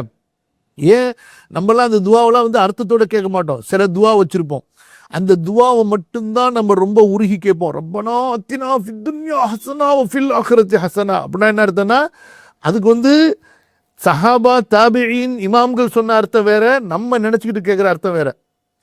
நம்ம என்ன நினச்சிட்டு அர்த்தம் கேட்குறோம், யா அல்லாஹ் ரப்பனா அத்தினா ஃபித் துன்யா ஹஸனா, யா அல்லாஹ் காசா கொட்டணும் என் வீட்டில் அப்படின்னு சொல்லிட்டு. இதுக்கு என்ன அர்த்தம் உண்மையிலேயே? ரப்பனா அத்தினா ஃபித் துன்யா ஹஸனா, யா அல்லாஹ் இந்த துன்யாவில் நிறைய நல்லமல் செய்ய தௌஃபீக் கொடு அல்லாஹ். வஃபில் ஆখিরাতি ஹஸனானா என்ன அர்த்தம்? யா அல்லாஹ் மறுமையில் இந்த துன்யாவில் நாங்கள் செஞ்ச அமலெல்லாம் ஏற்றுக்கொண்டு எங்களுக்கு சொர்க்கத்தை கொடு அல்லாஹ். எதுக்கு அர்த்தம்? ரப்பனா அத்தினா ஃபித் துன்யாக்கு இதுதான் அர்த்தம். ஆனால் நம்ம என்ன அர்த்தத்தில் கேட்குறோன்னு பாருங்கள். ஒருத்தர் என்கிட்ட வந்தார், ஒரு பெரிய செல்வந்தர். என்ன நீங்கள் எப்படி எப்போ பார்த்தாலும் சொன்னீங்க, குர்ஆனில் என்ன இருக்குது தெரியுமா? என்னையா இருக்குது குர்ஆனில்? வப்தகி ஃபீமா ஆத்தாக்க அல்லாஹு தாரல் ஆখিরা வலா தன்ஸ நஸீபக மினத் துன்யா. துன்யாவில் உள்ள உன் பங்கை மறந்துடாத. ஒரு பெரிய பணக்காரர், பெரிய செல்வந்தர், என்ன மலேசியாவில் இருக்கிறாரு, பெரிய பணக்காரர். துன்யாவில் உன் பங்கை மறந்துடாதுன்னு அல்லாவே சொல்லியிருக்கான். அப்போ துன்யாவும் நமக்கு தேவையே இல்லைன்னு. அல்லாவே இப்படிப்பட்ட முஃபஸ்ஸிர்லாம் துன்யாவில் இருக்காங்கன்னு தெரிஞ்சிருந்தால் அவங்கள்ட்ட போய் நம்ம படிச்சிருக்கலாமே அப்படின்னு சொல்லி நான் சொன்னேங்க. இது அஜர்த்து, பெரிய அஜர்த்து தான் நீங்கள், நான் ஒத்துக்கிறேன், இந்தாங்க தஃப்சீர் அப்படின்னு சொல்லி தபரியை பார்த்தா இமாம் தபரி என்ன சொல்கிறாருன்னா, அட பிச்சைக்கார பையில வலா தன்ஸ நஸீபக மினத் துன்யானா, துன்யாலேருந்து ஆখিরাத்துக்கு போகும்போது இந்த துன்யாலேருந்து ஆখিরাத்துக்கு எடுத்துகிட்டு போகிற நசீபை மறந்துடாதரா. நீ துன்யாலேயே எல்லாத்தையும் அனுபவிச்சுட்டு ஆখিরাத்துக்கு அனுப்பாமல் போயிடாதரா அப்படின்னு அல்லாஹ் சொல்கிறத எப்படி விளங்கிட்டாங்க பாருங்க. எல்லாமே உல்டாவாக விளங்குறதுல தான் நம்ம எக்ஸ்பர்ட். அப்போ நம்ம அல்லாட்ட கேட்போமே. அதான் ஹைர், அதான் சொல்ல வந்தேன். இந்த துவா இருக்கு பாருங்க, ரசூல் ஸல்லல்லாஹு அலைஹி வஸல்லம் உடைய துவால முக்கியமான துவாக்கல்ல, அல்லாஹும்ம இன்னி அஊது பிக மினல் அஜ்ஸி வல் கஸலி வல் ஜுப்னி வல் புக்லி. நம்ம கேட்குறோமா, அர்த்தத்தோட கேட்குறோமா, யா அல்லாஹ் கர்மித்தனத்திலிருந்து பாதுகாவல் தேடுகிறோம் அப்படின்னு கேட்கணும். நம்ம அங்கே வந்தோடனே ஸ்கிப் ஆகி ஓடி போயிடுவோம். நமக்கே நம்ம எப்படி ஆசை இருக்குன்னா, நம்ம கருமையாக இருக்கணும்னு ஆசை. எப்படி ஆசை? கொடை வள்ளலாக இருக்கணுங்கிற ஆசையை விட நமக்கு என்ன ஆசை அதிகமாக இருக்குது? கருமையாக இருக்கணும், கஞ்சனாக இருக்கணுங்கிற ஆசை தான் நமக்கு அதிகமாக இருக்குது. எப்படி என்ன செய்கிறது சொல்லுங்கள்? இப்போ லா ஹவ்ல வலா குவத்த இல்லா பில்லா. அல்லாஹும்ம நஸ்அலுக்கல் ஜன்னா வ நஊது பிக மினன் நார். அல்லாஹும்ம ذكرنا من القرآن ما نسينا وعلمنا منه ما جهلنا وارزقنا تلاوته آناء الليل وأطراف النهار. اللهم اجعلنا من الذين اتقوا ومن الذين هم محسنون. يا حي يا قيوم. سبحانك اللهم بحمدك أشهد أن لا إله إلا أنت أستغفرك وأتوب إليك. والسلام عليكم ورحمة الله وبركاته.